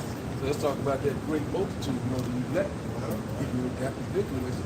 Verse 43 said, in the midst of them there was a young man of a high stature, taller than all the rest, and upon every one of their heads he set crowns, and was more exalted, which I marveled greatly. Let's talk about the Hawashai, the one that got the victory, got the reward, the one that persevered and endured. You know what I'm saying? Got to do the same shit the same. So they get me. This is what we're waiting on right here. Yeah, and I like to always reference when that scripture come out, the brother, I don't know if y'all seen this video before, the brother, he was going into how he had a dream of the crown ceremony. Man, I'm talking about goosebumps, man. Right? He talking about how he, like he said, like how Ezra describing it, that's exactly how it was. All right, but you had each man in the elect that was coming up and he was getting his crown, and it was like Yahushua was putting the crown on his head, but the Yahushua wasn't putting the crown on his head. Yeah, like it was just, like I said, brother, it was spiritual power, it was angelic. So when you read this, you gotta visualize, hey, brother, we gonna be in new bodies. You see? We gonna be, in them spiritual bodies. So he was like, hey, Yahushua, it's like he grabbed the crown, but he ain't grabbed it. When he put it on his head, and when he put it on his head, it was just like nothing but electricity. Yes. Yes. Come on, man. Boy, Better say that. They said they had serpent, giant serpent, right?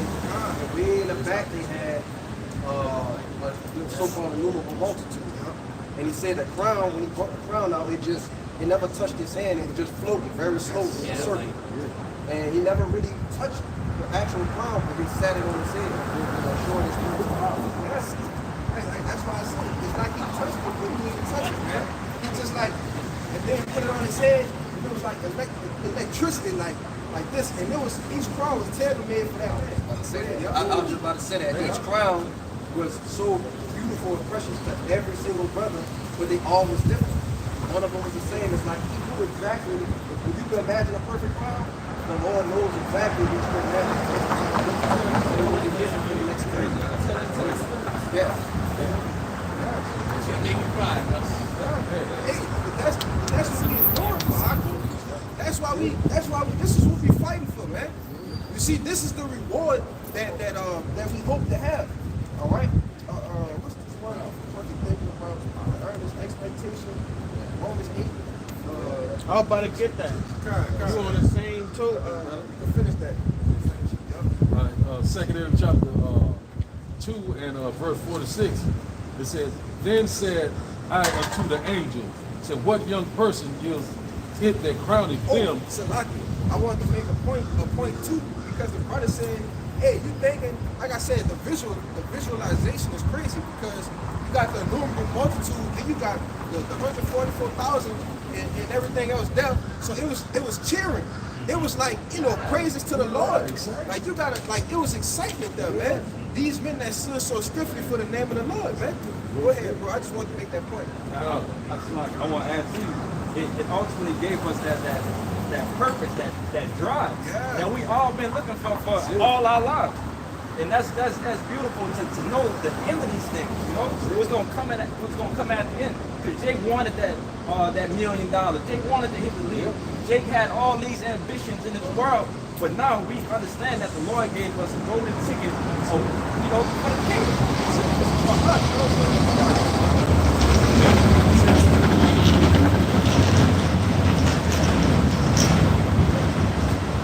Second Ezra chapter 2 and verse 46 said, then said I unto the angel, so what young person is it that crowneth them and giveth them palm in their hands? So that palm goes into, they got in the victory, okay.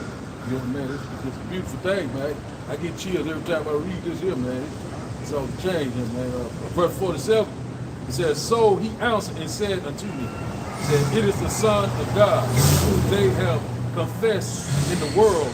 Then began I greatly to commend them that stood so stiffly for the name of the Lord. Yahweh Bashim Yahushua. So that's it. You know, we have to constant persevere, keep pushing, you know, just strive for the truth, you know, to death. You know what I'm saying? That crown of life, waiting on salvation, leadership, spiritual power, you know, immortality, new bodies, on and on, charity, kindness, the women. You got it, man. So that's what you got to do. It's my young favorite scripture right here. James 1 and 12. Blessed is the man that endureth temptation, but when he is tried, he shall receive the crown of life, which the Lord hath promised them that love him. I'm saying, hey, blessed they that endure that temptation, they endure that test, man. Hey, the Lord shall give his hope in life, man. And they remain and pass those tests, they will see the crown. They will see the crown. That's how you want to accept it. Yeah, it's By overcoming those temptations in that verse.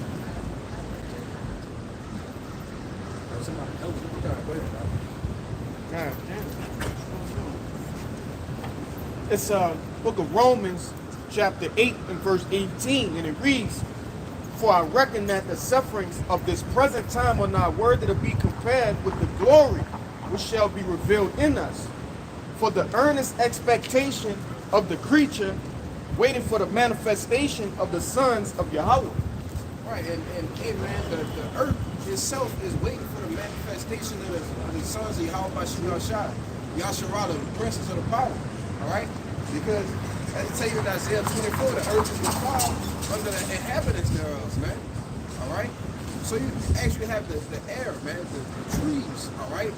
The animals, all right? And especially the people that are literally waiting for the manifestation of Yahweh's kingdom, man. You see? Go ahead, bro. Yeah, and it's funny, I just want to say this, because, you know, I pay attention to these kind of things, man. I'm a man of nature. Hey, these trees been the same since I came out here 4 years ago, bro. They have never grown. They just the same size, bro. That's crazy to me because of the conditions, all right? The whole creation, man, all right? But it reads, verse 20, "For the creature was made subject to vanity, not willing, but by reason of him who had subjected the same in hope." All right, and that creature is talking about the elect, man. All right? It says, "For the creature was made subject to vanity, for not willingly, but by reasons of him who had subjected the same in hope," because it was already written that we was gonna fall. All right? The sun, really, you know, hey, we are angels according to the scriptures, man. In these vile bodies, in these chains of darkness, all right? It was already written from the foundations of the earth that we was gonna fall. And then it said, let me read that last part. It says, "But by reason of him who has subjected the same in hope." So it was already understood that we was gonna come up from that stupor, right? That lower state. That nigga looked at like, damn, you Zimmerman. Oh yeah, on that show, that food cookie show, show. yeah. Yeah, he Verse knows that. 21, it reads, because Hey, the... Baba Shah, let him bring this out and back you up. Go ahead. This is Jude chapter 1 and verse 5. "I will therefore put you in remembrance, though you once knew this, how that the Lord, having saved the people out of the land of Egypt, afterward destroyed them that believed not, and the angels which kept not their first estate." Right. The angels that kept not their first estate is us, man. Right? The sons of Yahshua. And the princes of the power. Right? Yeah, Those that's it. the Alahayim, all right, the divine ones, okay, the rulers, the judges, all right, the elect, man. That's Those right. are the ones who kept not their first estate. Okay, we are angels, man. You know? I was about to say that the song is taken. Psalms 82. Psalms 82. Psalms 82. That's it. You got that? No, I get it though. Yeah, finish that. I got a precept to back up. This is And the angels which kept not their first estate, but left their own habitation, he hath reserved in everlasting chains under darkness until the judgment of the great day. Right, and these bodies, man. These bodies are chains of darkness, man. You know? Hey, and that backs up what the brother said, the creature being made subject to vanity, man. Because, and that's ultimately why we gonna get new bodies, because we ain't gonna be subject, To vanity no more. no more. You know? Go ahead. Yeah. Last verse, it reads, verse 21. Oh, something wrong with me, bro. Verse 21, it reads, because the creature itself also shall be delivered from the bondage of corruption, which you just explained, like these bodies, you see? Because it tell you in 1 Corinthians 15, it says this corruption must put on incorruption. You see? So I'm going to read it over. Verse 21, Romans 8 and 21. Because the creature itself also shall be delivered from the bondage of corruption into the glorious liberty of the children of Yahweh. You see? So ultimately, them new bodies, man, we're going to return back to our previous estate, man. Right?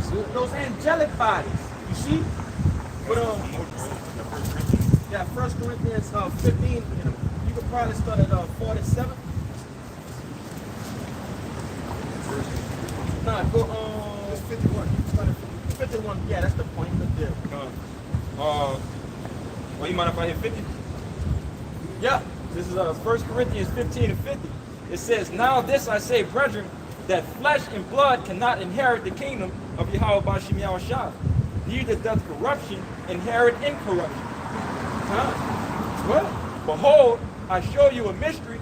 We shall not all sleep, but we shall all be changed. In a moment, in the twinkling of an eye, at the last trump. For the trumpet shall sound, and the dead shall be raised incorruptible. Right, but he said, I show you a mystery. Yeah. We shall not, what did he say? It says, I show you a mystery. We shall not all sleep, but we shall all be changed. We shall all be changed, man. So every Israelite on the planet Earth will be changed. Right. Right? They coming through the loins of the elect. I was about to say that. What you gonna have an immortal give birth to a mortal? No, bro. That's all. You see, that's how we defend the scriptures. If you go up a little bit, you don't got to get it. But a celestial can't, fornicate with a terrestrial. So by default, the elect they gonna have how you call it, incorruptible children. Yes. By default. Yes. One is celestial and one is terrestrial. That's right, right. You can keep going. All that, like Greek mythology and stuff like Yeah, that. fallen angels, the Nephilim, and nah, bro, that's completely contrary to what we reading, bro.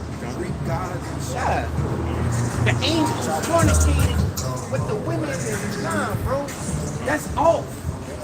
You see, but It says, in a moment, in the twinkling of an eye, at the last trump, for the trumpet shall sound, and the dead shall be raised incorruptible, and we shall be changed. For this, And like I say, at that last trump, man, right? That last trump is when the missiles gonna be flying, man. that's right. They gonna be hitting shit, all right?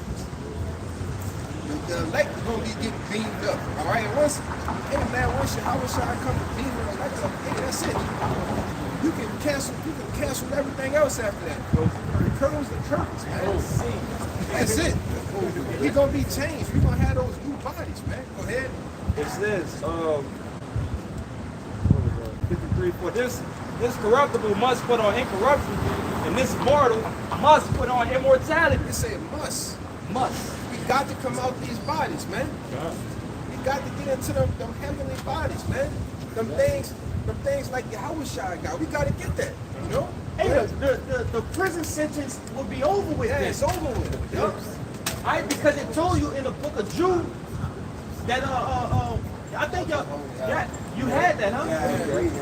Just ready. Yeah, hey, it tells you that we are in chains of darkness.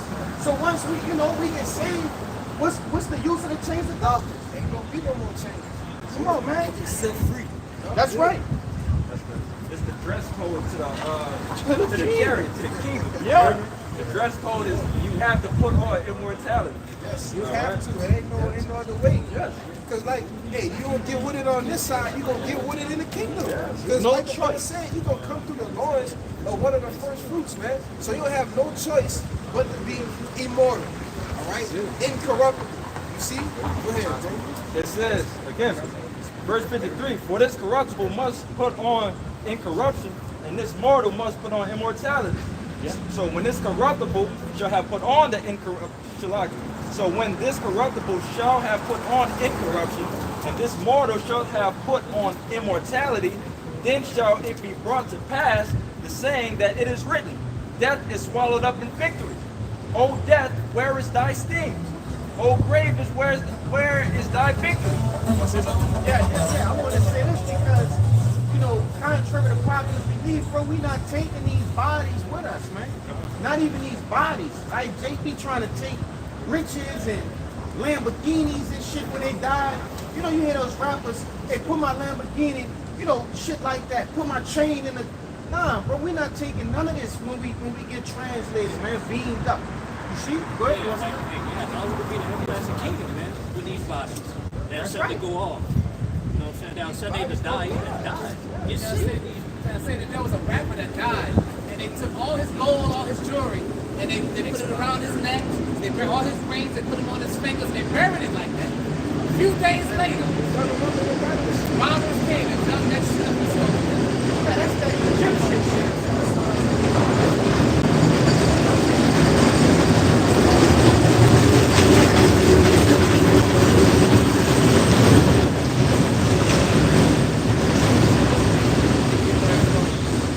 Certain rappers, if I'm not mistaken, Kanye West talking about being buried in a tomb full of gold. In one of those songs.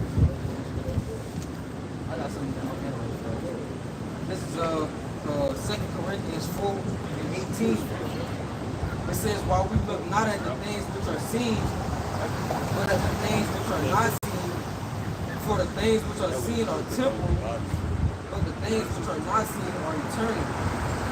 So the riches that we have is the riches on this side, just like everything else that's on this side.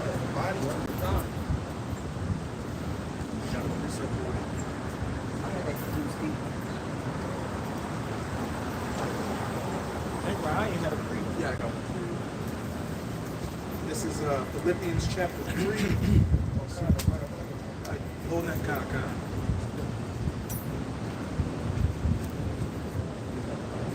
This Philippians 3:21, it says, who shall change? Get 13. 13 to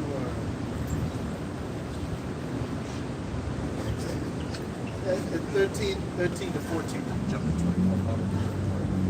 Verse 13.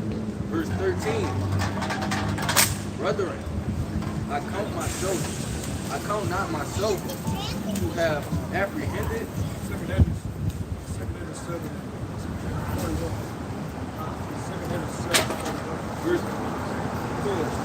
Verse 13, brethren, I count not myself to have apprehended, but this one thing I do, forgetting those things which are behind, and reaching forth unto those things which are before, I press towards the mark of the prize of the high calling of God in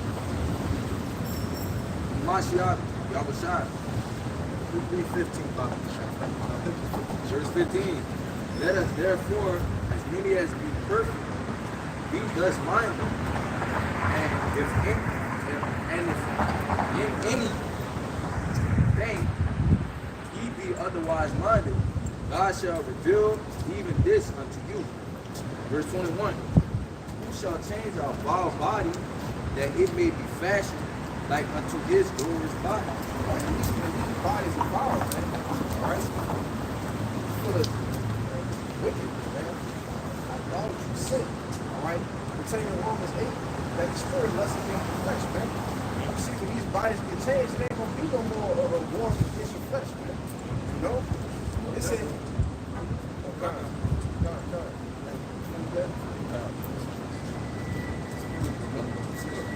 according to the working whereby he is able even to subdue all things unto himself. Second Ezra 7, Verse 41. Even so, now seeing corruption is going up, and wickedness increase, and the righteous have prayed for the ungodly, wherefore shall it not be so now also? Question mark. He answered me, said, this present life is not the end where much glory do abide. I said, he answered me and said, this present life is not the end where much glory do abide. Where the true glory is going to abide at? Kingdom of heaven. Right? We ain't looking for glory here. There ain't nothing to glory about. Everybody is wicked.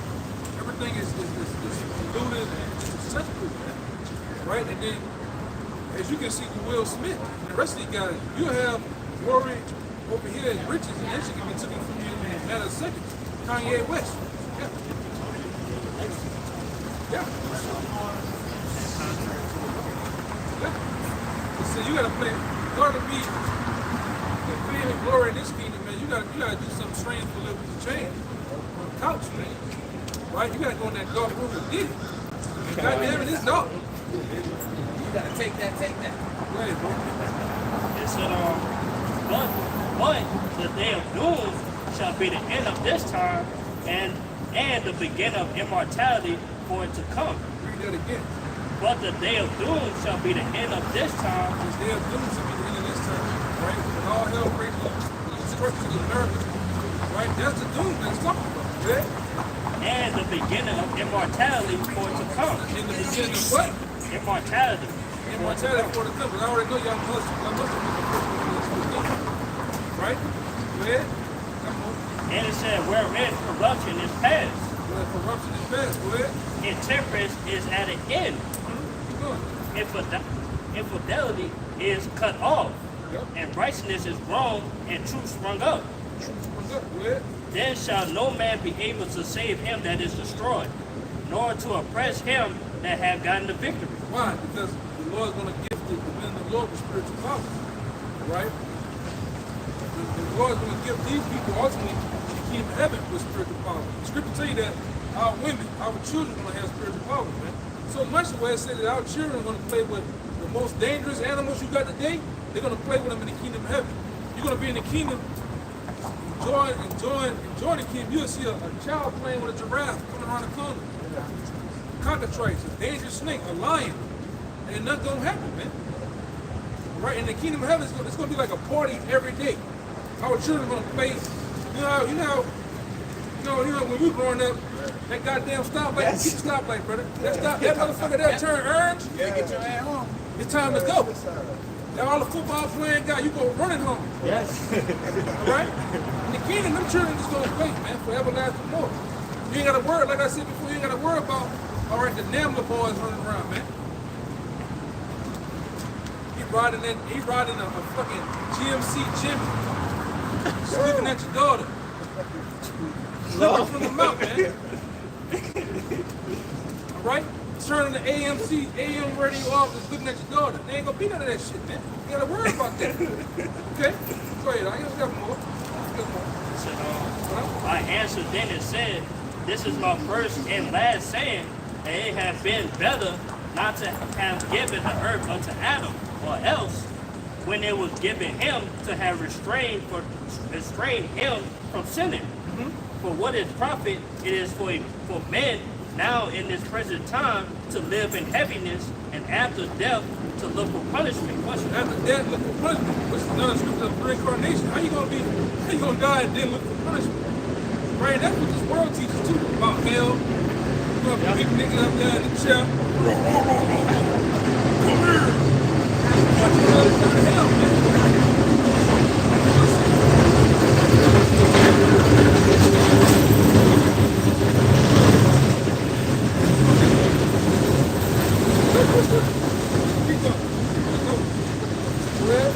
O thou Adam, what hast thou done? For though it was thou that sinned, thou art not falling alone. Yeah. And it all goes into the beginning of things, man. Adam went off. That one transgression trickled down to a nation. Right? So what we paying for it, man. Okay, go ahead. So but we all that come of thee. For what is profit it is unto us if there be promised us immortal time, whereas we have done the works that bring death, Well, and that there is promised us an everlasting hope, whereas ourselves being most wicked are made vain, and that there are laid up for us dwelling of health and safety, whereas we live wickedly, yeah. Well, hey man, go ahead now. and that the glory of the Most High is kept to defend them, have led a weary life, whereas we have walked in the most wicked ways of all. Now, 11:54. verse 53, and there shall be shown a paradise whose fruit endure forever, wherein security and medicines, and since we shall not enter into it, for we have walked in unpleasant places. Yeah, but we're gonna get all that, man. Health, medicines, everlasting medicines is more, man. We're gonna enjoy these people on the side, right along with the 130 and 11, gonna enjoy the benefits of the kingdom, man. Right? Not have to worry about working. That what happened to Adam back then was a curse on Adam to work. He said from the sweat of the ground. Yeah. We ain't gotta worry about that shit. But the nations of the earth, the other nations gonna have to worry about this, man. That's gonna be taken away from us. We're gonna enjoy the men of the Lord have done these marvelous works that we're doing now. We're gonna enjoy it in the kingdom of heaven. Like what they say, eat the fruit of your labors. We're gonna eat the fruit of our labors, man. Right? It's okay right now to come out here. It's forecast of rain. It's hot. Sometimes we be out here and it be brick cold, man. And our cold ain't what Chicago cold is, man. You got person in Canada, all throughout Canada. They get fucking 12 below up there, and they out here on the block. Alaska too. The president of Alaska, man. Okay. So hey, man, we're doing this for to be rewarded, man. The spiritual power. Like I said, you brought out 1 Corinthians, man. You know, go ahead. I would say that was one of the reward. Yeah. That's the spirit. Yeah. I got to preach.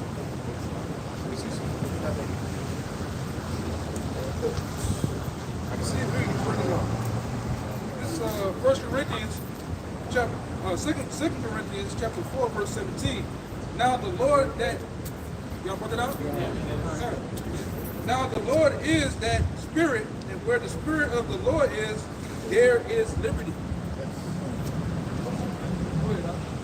Back up what the elder brother's been saying. Once the entire nation of Israel is in the kingdom, we're finally going to be at peace. Yeah. No more working, no more pain, no more crying, no PDF files out here, none of that. No more captivity, no more being at the bottom of society. Nah. Verse 18, but we all with open face, holding as a glass the glory of the Lord. And what's that that open face? That's the unrevealed, the unveiling.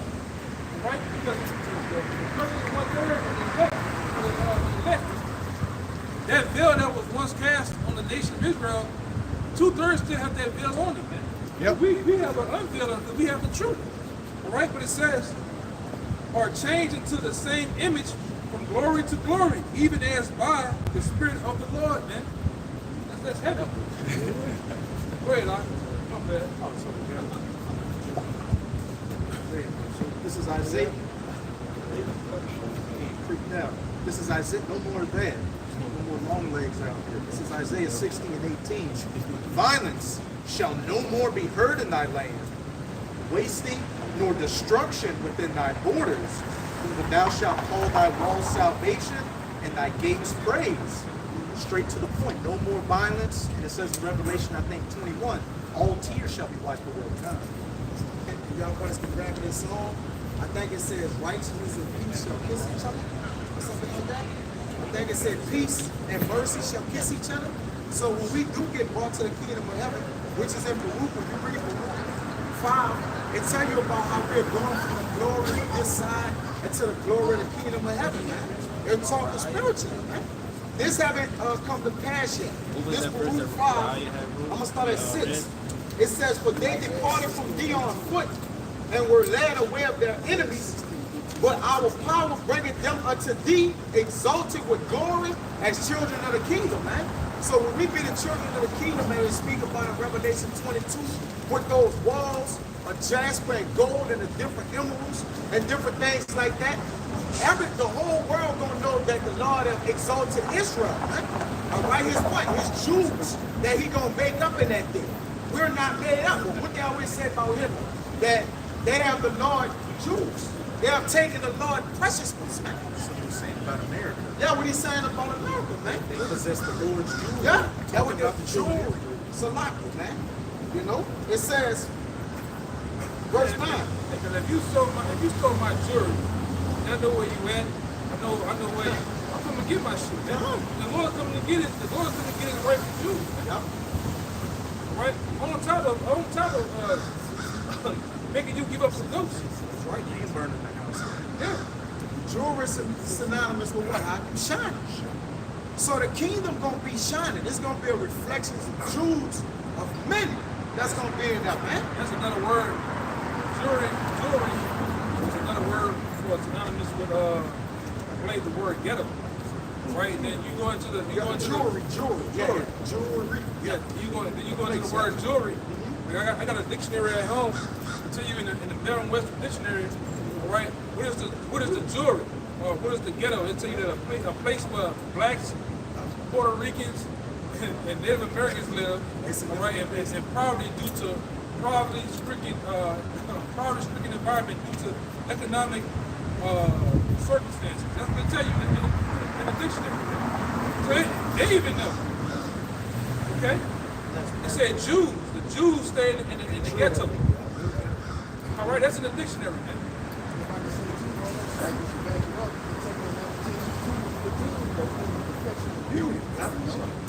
Yeah, so you tell me them gutter rats, them small hats, the one with the shorter tip of curls, the black cap that do this all day. You tell me they in the ghetto? No, this motherfuckers own everything, man. All right, only place that look rough for them is the child tunnels they build in New York to come out. They over here to come out the other side of the street. Y'all seen them, huh? The tunnels that they made. That nigga came up like this, holding that hat. Yeah. And then you go down there, you got a sofa, a mattress from a sofa, whatever look like a horror scene. God damn. Right? Go ahead, brother. Luke 5 and 9. For our power shall lead Israel with joy in the light of his glory, with the mercy and righteousness that cometh from him. That's the laws in our inward part, man. Come on. This the changing of the guards. Like that's you about to see the changing. We're not gonna just be changed, we're gonna be transformed with the laws in our inward part, man. That's how you get spiritual powers. But that's how you get immortal, man. When you have the laws and the righteousness that come in from Yahweh Ba'ashir Yahushai, man. We'll read that again. Baruch 5 and 9. For our power shall lead Israel, with joy in the light of his glory, with the mercy and righteousness that cometh from him. And what made Moses to shine when he came down with the laws, but that was outward. It's showing his face. When you got it inside, That's every glowing. The laws did show, it's shown on his face, man. Which wisdom caused a man's face to shine. and what he had to do, he said he had to put a veil on He had his to put face. the veil on. But we ain't gonna wear that That's veil it, anymore. brother. It's gonna be removed from forever. That's a good point, right?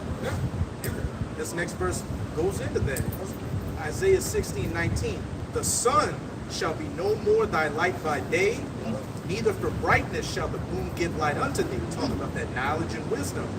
But Yahweh shall be unto thee an everlasting light, and thy power, thy glory. Thy sun shall no more go down, thy knowledge, neither shall thy moon wisdom withdraw itself. For Yahweh shall be thy everlasting light, and the days of thy mourning shall be ended. We being a representation of the kingdom of heaven, we're going to be, like I said before, a beacon of light to the world. Right? Even the kingdom. You wake up in the kingdom in the morning, you wake up in the kingdom of heaven is going to ray of brightness, a ray you read Revelations, the 22nd chapter, man, you be like, God damn. It says, we're gonna have, look at the streets, man. Tracks, bullshit. Our streets gonna be gold. The buildings itself is gonna have healing properties. To walk on gold is healing properties.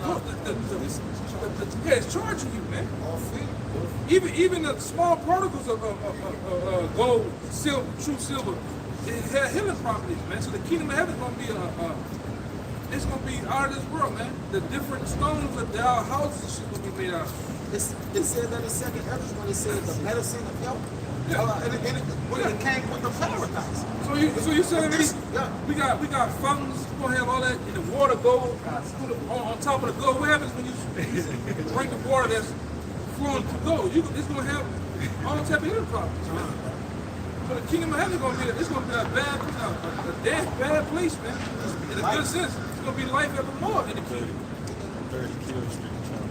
Right? The laws of the scripture gonna come back, but we gonna better just go down and pick certain fruits, grapes, strawberries, man. And these fruits ain't gonna be tainted like over here. Well, you gotta go look at a UPC code. Oh no, this is organic. Oh no, this is GMO. Yeah.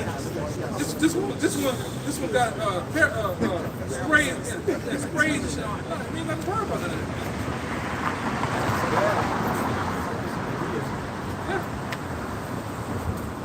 Herb to the hurt, man. Chicken in the kingdom. Herb to the hurt is gonna flow every more, man. All right?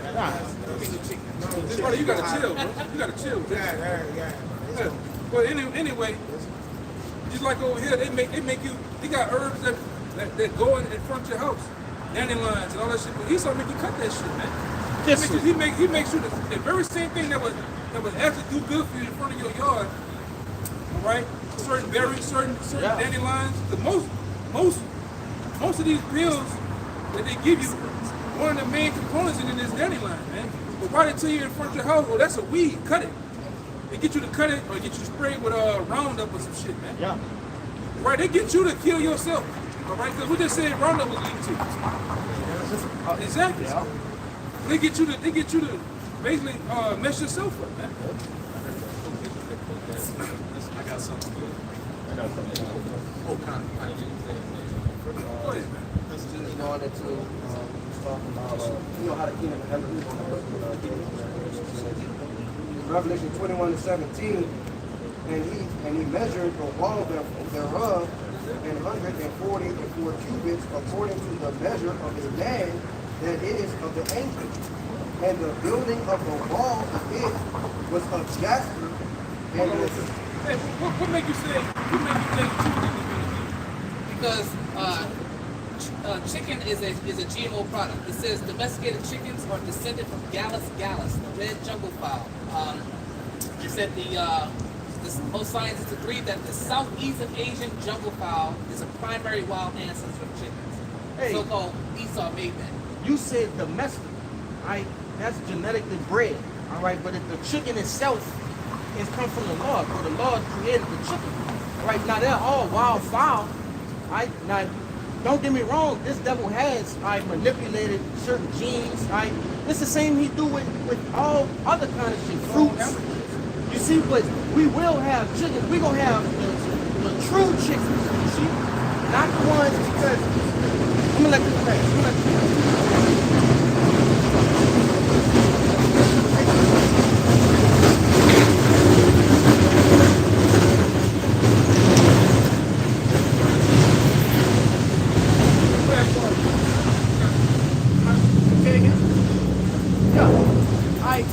Those chickens, bro, they basically just here to produce eggs and meat.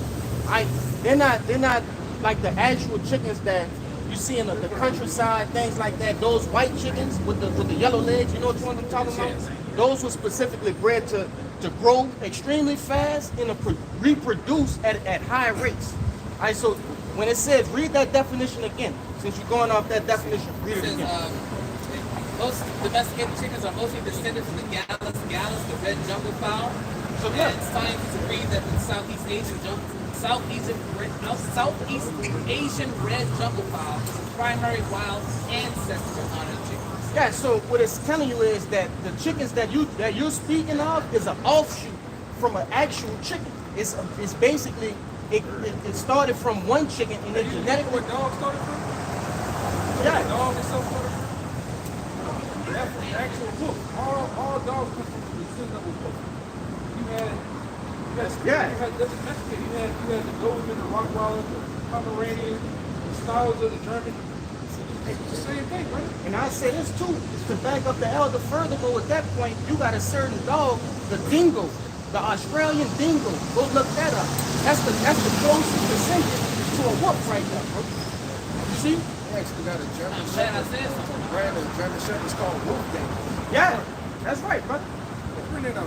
Go ahead. This is a peak rock right And here. this is in red letters, so it's Yahushua speaking. Red letters, Matthew 23 and 37. O Jerusalem, Jerusalem, thou that killest the prophets and stonest them which are sent unto thee, how often would I have gathered thy children? How often would I have gathered thy children together, even as a hen gathereth her chickens under her wings, and ye would not? You listening? I was getting Matthew 23. Again, Matthew 23 and 37. O Jerusalem, Jerusalem, thou that killest the prophets and stonest them which are sent unto thee, how often would I have gathered thy children together, even as a hen gathereth her chickens under her wings, and ye would not? Straight to the point. I mean, clearly there were chickens back then. The chickens now, there's going to be chickens in the kingdom. Yahushua compared himself as a hen gathering his chickens together. Why would he make an unclean reference on how he's going to gather the kingdom? But that's, and then when you start to look up foreign birds or birds, you got chicken, Yes. you got turkey, now you got duck, geese, quail is clean. That's all fowl. That's all fowl, right? Which makes a point. You got to know what you can eat. You can't eat duck, you got 12 feet. All right, you can't eat that. That's unclean. But you got to know the turkey and the chicken family, man. Again, and different things like that. You got to go. You got to also look in Leviticus to know how to separate the clean from the unclean meat. All right? Leviticus 11 will tell you what you can eat and what you can't. Deuteronomy 14, which is a reiteration of Moses. Deuteronomy means duet, means two. He reiterated the laws to the children of Israel after they came out of Egypt. Man. That's why you got Deuteronomy. He told the children the laws again, reiterated like, here's what the laws again. But it was the same laws. All right? That's why you have that. In case if you don't know what Deuteronomy means, that's what it means. Duet means two. The second time. Go ahead. To furthermore back that up, brother, hey, it's specified in that Matthew that the brother brought out a hen. Right? A hen is a female, a female chicken. Right? A chicken is just like the class. All right? That's the class. That's just the class. I ran A the chicken. class. Yeah. Right? A rooster is the male. You see? So what the white man have done, what Esau, Edom have done, has blurred the lines of what the sexuality of the chicken. You see? That's why it's saying the domesticated chicken, because this devil, he's breeding them for just like mass breeding. Right? He's just mass breeding them. Right? So Where you finding all these chickens to put in these stores? kind, Where you at finding all this goddamn ground meat at, man? yeah. They have the real, the elites have the real shit. Why they giving us the clone shit? Right? They going to these labs and what? They're producing it at a high rate now. It is fake chicken. Right? It's fake chicken though. Genetically modified. It's genetically modified though. So when you say a white man made something, but he didn't try to clone it yet. Yeah. That's the case. Ain't nothing clean. You get it? No, guys.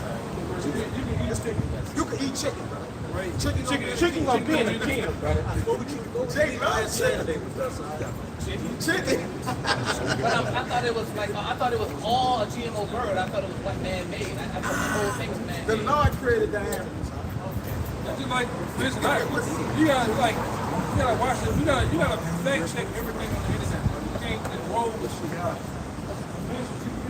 They can say, oh, the carrot, the GMO, this is GMO, that GMO. They'll say, oh, I heard some article about an English bulldog. They said them dogs are, they call it clone or whatever like that. But who, like, only thing we got to deal now is deal with our salvation, right? Said we're going to eat our bread to find amongst the Gentiles. So we have no control. We can just do the best we can by looking at the labels, and that's it. We'll pray over it. Bring it out. Okay, come. Yeah, come. I gotta get in. They gotta go back to it. Yeah. They said we gotta go. Yeah. Then I'm going to Ezekiel 4. You gotta get 55. Go ahead. Ezekiel 4 and 6. This is Ezekiel 4 and 16. You listening, brother? Ezekiel 4 and 16. Moreover, Now y'all check this out. y'all brothers listen. Yep. This is Ezekiel 4 and 16. Moreover, he said unto me, Son of man, behold, I will break the staff of the bread in Jerusalem, and they shall eat bread by weight and with care, and they shall drink water by measure and with astonishment. And that's over here in captivity. It said, read that part again. Moreover, he said unto me, Son of man, behold, I will break the staff of bread in Jerusalem, and they shall eat bread by weight and with care. Well, yeah, meaning we gotta go to the store, look at the label. 3 and 40. What is it? Number 5. How to do concert. We gotta eat with care.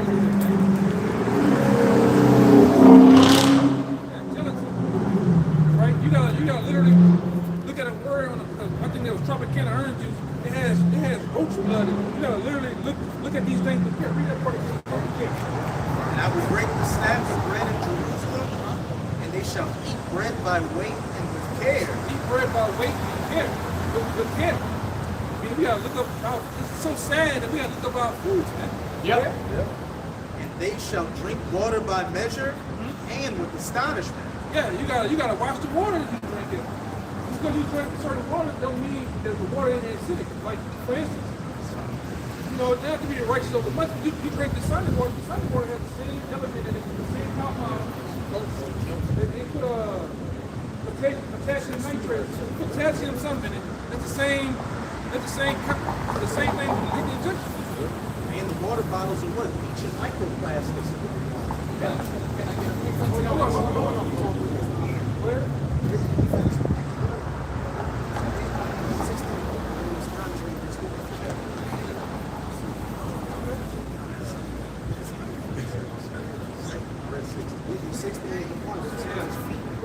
So, read the word.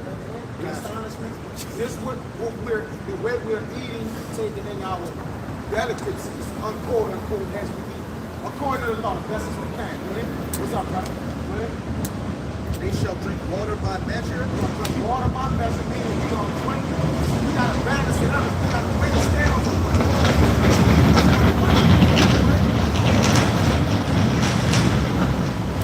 And with astonishment. And with astonishment. When you go in that word astonishment, it means stupefied, or stupefaction. Stupefaction. Yeah. The word stupefaction goes into the word stupefy. Stupefy is the root word. I got it right there. Which means to make someone unable to think or feel properly. Why? Because why they do that? Because in the water that we drink here, mainly the faucet water, they put fluoride, Ritalin. Here they put Percocets in the water, man. To make people feel not themselves. All right? Drug, sedate, inebriate, intoxicate you. So these waters, we gotta watch and measure or judge and measure, which balances means to measure. So you gotta judge what you drinking, or you gonna what? Go in the system, man. So we gotta watch what we drinking and eating. And that's why the Lord says some people are foolish, they have not known me, which means stupid. Because most people don't watch or look into nothing. You got it? Those heavy metals, all those elements, what? They lead to what? Autism, they lead to all these other mental deficiencies that people have out here. Brain fog. That's why a bunch of people are working out here dizzy. They say you are what you eat. If you eat poisons and heavy metals and medications, then what do you think you're going to be? walking around out here. Like, get a precept for that, though. Hold on a second, go repeat, brother. One of y'all got something? But you got a point? I was going to add to what you were saying. They even have the Gerber food. If you pull the powdered food into like a Ziploc bag, and you take a magnet, it'll attract the metals. It'll attract all the metals to a certain spot. You know what I'm saying? Going into all different things. Just like when you let your children eat all this shit, Lucky Charms, you let the children eat Cinnamon Toast Crunch. That shit has, Cinnamon Toast Crunch has the same, it has something called TSP in it. TSP is industrial grade pink. That's what you feed your children. They got the same shit in Roundup. Yeah. Cause the Monsanto was linked to those different cereal brands, man. Yeah. You're dealing with the devil, man. We're not giving medical advice or medical information. We're not certified doctors or anything like that. Good catch. This is a disclaimer, man. Right? This is for educational purposes. We are not doctors. All right? Fair use. Yeah, brother, like y'all talking about the water, you gotta think about it. They have chlorine in the water too. I just looked it up. It said people who drink chlorinated water are 93% more likely to get cancer than those who does not drink Yeah, and chlorinated then water. what's so crazy, he's not just putting, when he goes into the assignment of water, he's not just putting it in that water. The water that comes above our heads on a rainy day, this nigga puts chemicals, he sprays chemicals every day. It does what? Get on the biggest organ in your body, the skin. You know? We have acid rain, all types of shit, man. Yeah. This double, he attacks you on all levels. Okay. This is Mark 16 and 18. It says they will pick up snakes with their hands, and when they drink deadly poison, it will not hurt them at all. So, you know, the wicked stand up these things for us, but it's going to be up to no effect to us. But to the rest of the world, they don't have that covering, so they're going to be fucked up.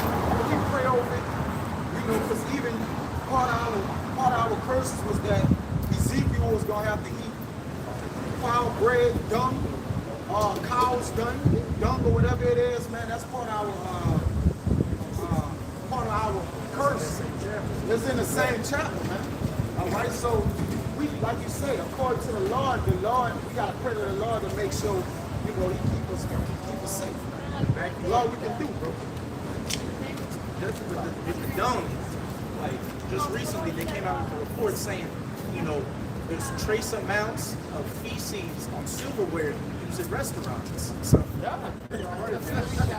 You gotta get out of here, man. You gotta pray that for short days, man. Anyway, right? We used to have a show. I was staying in Houston. We used to have a show come on that was connected to the food inspection people. They said they'll put them on blast in the newspaper on the news. They'll go to the restaurant. It's slime in the ice machine. They'll go in there and show the ice machine. They'll do some shit with their hands. There's nothing but pink slime, yellow, green slime come out of the ice machine. Right? Roaches, all type of shit, man. Uncooked food. But we live here in New Orleans. You don't see none of the. When the last time you seen these food inspection people here? They don't do it. Buildings that sell the food. Just look at the structure of the building. You can see something on the roof, something. Water leaking is all. Then my man, what's my man? Lee Zurich did a report on Bourbon Street. Once everybody leave off Bourbon Street, they got rats in the window. Big as this fucking sign. This easy in the window. Big ass motherfucker. Ass, triceps. Every goddamn thing, bitch. Yeah, they got muscles. Then he went back the next morning. People just dining in the window. Yeah, in the same place where they was eating. Rats got muscles. Yeah. They go to New York, same shit. Big ass rats, man. Fucking goddamn roaches got goddamn eyebrows and triceps, man. Biceps, man. Big ass roaches. Big German roaches. Them bitches terrorize your ass. Go ahead, brother. Yeah. Brother Ryan said, Japanese have actually took actual human feces Yeah, it made steaks out of it. Hydrolyze it to Yeah. make food out of it. Steaks. And make it leafy. Con, bro. Steaks, man. When you niggas up there, you with the boo doing this, putting that butter on it, dipping in this shit, you might be eating some Mobite shit, man. You don't know. This is the place of unknown over there in Babylon the Great, man. You don't know what you eating. The music you hear is demonic. You don't know what you're listening to, man. Yeah, man. So everything over here is a common attack. You watch TV. Do you know when you watch TV on something called a medium? The two guys that made the TV, one made the actual box, the other one kept the program. It was a part of the Golden Dawn Society, right? And I think both of those guys was friends with Aleister Crowley. So even when you watch TV, there's so much flickering going on. It's programming. The flashes happen so fast where you don't even see them, but it's playing on your mind. It makes you hungry, right? You hearing the fucking jingles all day, State Farm jingles and all that shit. It's constantly playing in your mind. Now the circuitry the TV is set up, it's an incantation. Now the wires and everything, the shape it makes, that's actually an incantation. This part of here, no. Why? You know, it takes the men of the Lord to do this to bring this out. But why, when you become an electrician, why all the symbols for electricity is witchcraft? All them symbols that you gotta learn, all them different lines and the circle, and the arrow and shit, that's witchcraft. It's all witchcraft. The radio shit, the circuitry of the radio. Why the top tier radio channel is called what? Sirius. That's Siri. Go look up Siri. That Siri dog. That's witchcraft. But you playing with the elites change the music hertz from off 1 hertz to a demonic hertz, man. Because they have certain I think 532 hertz. Yeah. I think one of them deal with healing and stuff like that. They don't want you to deal with that, man. They want to seduce your ass. And it's all we gotta get out of here, man. No, we gotta get out of here, man. Black screens too. The phones on the TV's called a scribe. Black Mirror. When you look that up, that's something witches use. Cast spells. Well, the music cast spells, right? The programming of TV cast spells. Even the food is an actual drug, man. Right from the kids. They put all type of drugs and toxins in the food to get you fat, to get you depressed. You got niggas uptown, like I brought out the food, you got niggas uptown wanting to still drink water out the faucet. Like that. Yeah. He's gonna take it, bro, with it. The whole fight.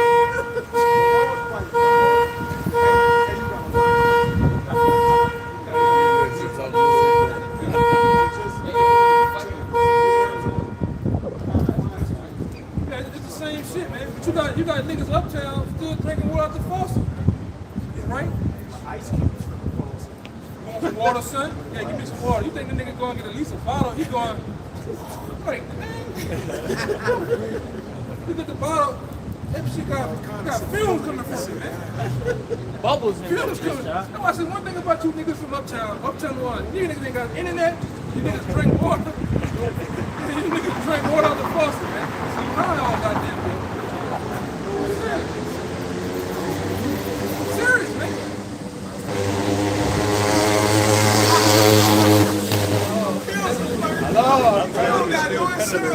That nigga swear, brother. He think he on a Yamaha R1. Yeah. Big dog. And doing his legs like that. I thought he was still They got a Tron Legacy fight. Then he dipping down like he's really Yeah, you know down on the fight. Yeah, he crazy. that windshield. He drunk some of that water though. Nigga drunk that water, man. Full of that shit. Yeah, full of that shit. You got it before Yeah. Somebody look it up. Somebody look up electrician symbols, witchcraft. I know I got this other thing on my phone. Yeah, I know. You got just use code words for some of the stuff we're talking about. something with that water with the chlorine. I don't know if you brothers know, I give them a chemical. It's what I did. Yeah. And man, all the different answers, sodium, bicarb I use, the cyanuric acid. I deliver all that, bro. That's what I do at my job. Brother, he put so much into that water just to cleanse it that you gotta take a bath with. Man, brother, use it. Now there, I'm going to the water wells, delivering to that shit, man. You wonder why you itching, burning. Like, that's, the water's so filthy. So you gotta hit it with so many chemicals until when they get to the people, it's killing you, man. It's getting all in your skin, your body. You basically taking a bath of chemicals. With that cyanuric acid. I deliver all the wells. It's like that. All over that. All y'all want. With that cyanuric acid, I pour it on some concrete, and that shit, like the bark on the concrete, steaming and bubbling, and That's pour what that in pool to lower the pH. to kill all the feces, all the dead. I'm talking. It's brother, the water is brown. I got it on my page some years ago when I first. Yeah, brother. That was one of the wells. That's just one of the wells. You saw water. This is for electricians. This is another table witchcraft. This is electrician one. It look similar. It's the same thing. It's the same thing. This is electrician one. Yeah, the electrical similar. This is one bigger. The same shit. This red was shit.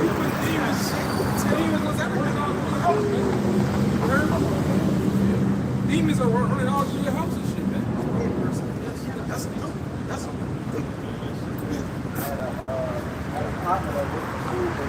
So good. Why y'all put it in the water? It was going through all the different water. And you put the water. My son was my brother.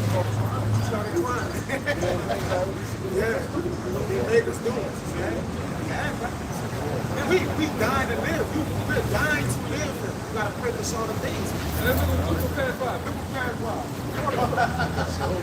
God got a sense of humor. Yeah, but it showed you that in the movie The Watchmen. How they were putting shit in the water, making people go crazy. Yeah, that's what it is. Just like It's Batman. yeah, just like the other dude, the scientist guy, black scientists they try to kill. The dude said, man, it made me do things to frogs to make them like this. Yeah. And they said they basically put, once it came up and mastered how to make the frogs with atrazine. Yeah. They put them in the water system in the black neighborhood. That's why you niggas are running around like this, man. But you fill with atrazine and estrogen, man. Just like the men here. If you're gonna drink any beer, if you're gonna drink some beer, try to drink imported beer from Germany. Don't drink that shit. They have high level the hops. Yeah, the hops and the beers over here in America are doused with high levels of estrogen. If you're gonna drink any liquor, try to drink Japanese whiskey. Some type of shit that's imported in here. All the liquor over here, 97% ethanol, man. You're drinking gas. You're drinking diesel fucking fuel, man. Do you wonder why J. Go kill people and ones that got drunk and shit? Their mind is just racing. They balls. They mind balls. It's called diesel. Yeah. It's drinking diesel. That's why you mess up your liver, man. Like for instance, too, like a lot of these dudes like to go to the store and they like to get MD2020, Mad Dog, Old English. That shit got something in it called manganese, man. That shit's so strong to where the certain plants over there in Australia, it make them niggas go crazy. But they kill him off. That shit make you kill him off. Sure.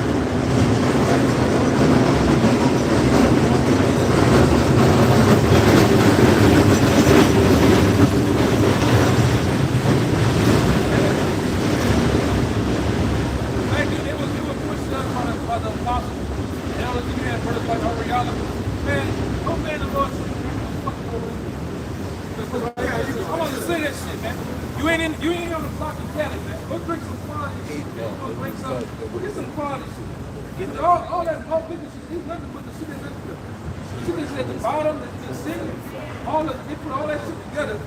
All the liquors went trash. Trash in that shit, man. Quit making these. They gonna get you some quality, man, brother. It's best to try it one time. Go buy you some quality shit. It's gonna, you get this much, man, you're gonna be nice, man. Jake had to drink a cup 9, 10 times. Man, just to feel Just to lost. feel right, man. Come on, man. You can't drink by the table, brother. Just try to drink by the lady. Jay just drink whatever you put on the fucking table. Yeah, Nigga, man. you keep pouring it. Come on, man. Come on. And some of that shit be so, brother, I done been around brothers. Brother, some brothers bring some shit. Abraham Lincoln, man, I ain't drinking that shit, man. It's like somebody that punch in your mouth, brother. But Brad Sniffles, I'm like, man, hey, that ain't it, brother. I'm serious. Hey, brother, that liquor ain't it. I'm serious. Instant headache. You think you Abraham, Abraham Lincoln got shot in the head all over again, man. That shit be too, like, brother, don't drink that shit. Drink, Jaeger, man, Jaeger, Michael, shit, all that shit, man. Come on. Drink that shit, you just don't send it. Immediately. I didn't got to the round, man. Jake leave that fucking till the quarter home, man. They got demons already. They got demons on Secret demons. That Casamigo shit. Everybody I watch on the TikTok, Instagram, the bitch, she'll drink. She'll be all right walking around hugging, and she'll drink that Casamigo. And then she'll be laying up under the goddamn engine, man. She'll change the transmission. You remember that video? We talked about that. I remember that. Watch that shit, man. You gotta watch that liquor, man. That shit, and it's called spirits for a reason. They put spirits on it. They call it spirits. Spirits. You know, some of the stores they call it wine, liquors, and spirits. You got demons on it. The liquor got demons on it, man.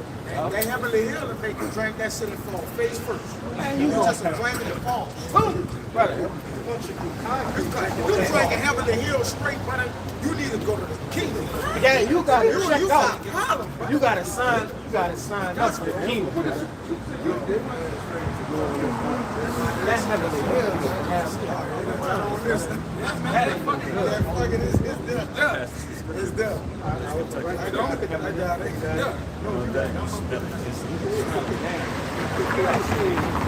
This is Sirach 31. I'm going to start at 25. Shew not thy valiantness in wine, for wine hath destroyed many. And we done seen it over here. Wine destroying men. Break it me now, man. The things that you wouldn't do, you do that shit. Go ahead. The furnace proved the edge of dipping, so doth wine the hearts of the proud by drunkenness. Wine is as good as life to a man if it be drunk moderately. If it be drunken what? Moderately. Moderately. You got it, huh? Hey, yo! This what it does. Please show that, brother. We were talking Drink about that Casamigos and shit. She upright right now. And look at her. out of them. In Spanish, Flemish. It was free liquor too. What that shit do, man?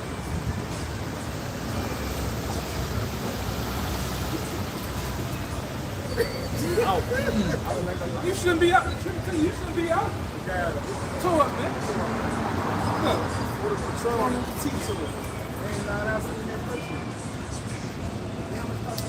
Look, She fighting. wait the bushes, man. Out of here. This is what that shit do. That Henny. You know them niggas pump. Oh yeah.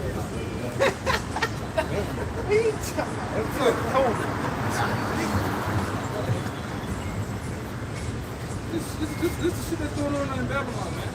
Another one. They look like they got demons on them already, man. Before they even hit the niggas, man. Look, crying for no reason, man. Yeah, this shit is ridiculous. Hey, your 2 for 5s, you go get a 2 for 5, buddy. Your heart not right. That's just what it is. Some things what it is, bro. Don't drink it, all you gotta do that. You get the point, man. Look, look what go by. They own that Casamigos. One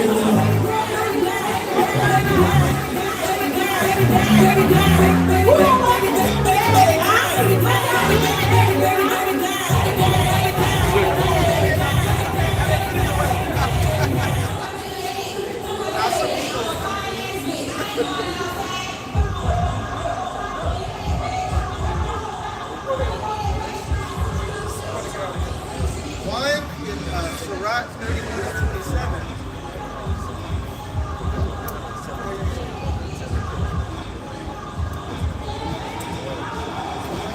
Wine is as good as life to a man if it be drunk moderately.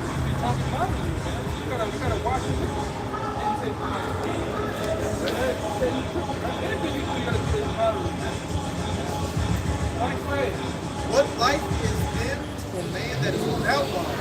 For it was made to make men glad. Wine measurably drunk and in season bringeth gladness of the heart and cheerfulness of the mind. They mix all that for us. They mix all that for us. Now, you got church guys coming to truth, don't even do no drinking, and then they get in the truth, it's called wild. Man, we got race the wino, drunk, and shit. But wine drunken with excess maketh bitterness of the mind, with brawling and quarreling. That's what you get, brawling and quarreling. Arguments about dumb shit. You get into it with a brother about dumb shit, then you get on the council. Hey, brother, let me ask y'all, both of y'all a question. Was you drunk? Was you drunk? Yeah, me y'all some water on the That's it, man. That's the problem, man. When y'all was drunk, man.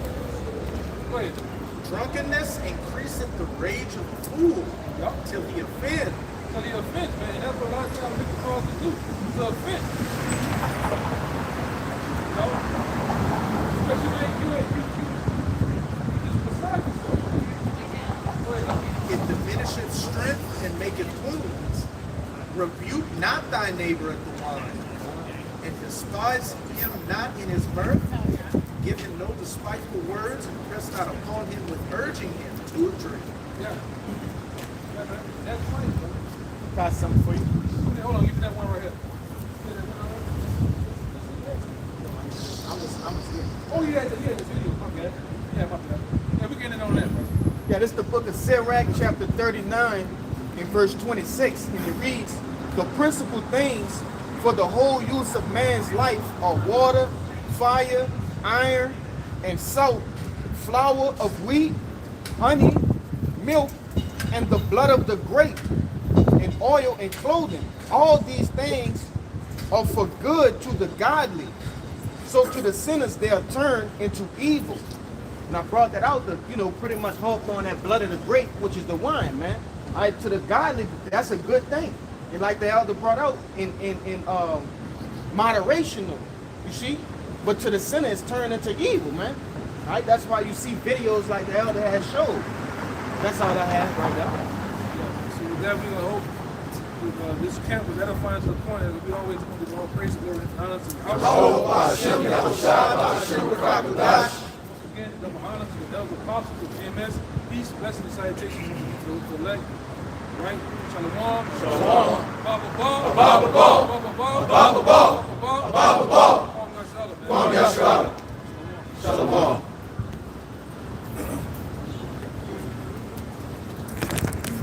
How you turn the press that X?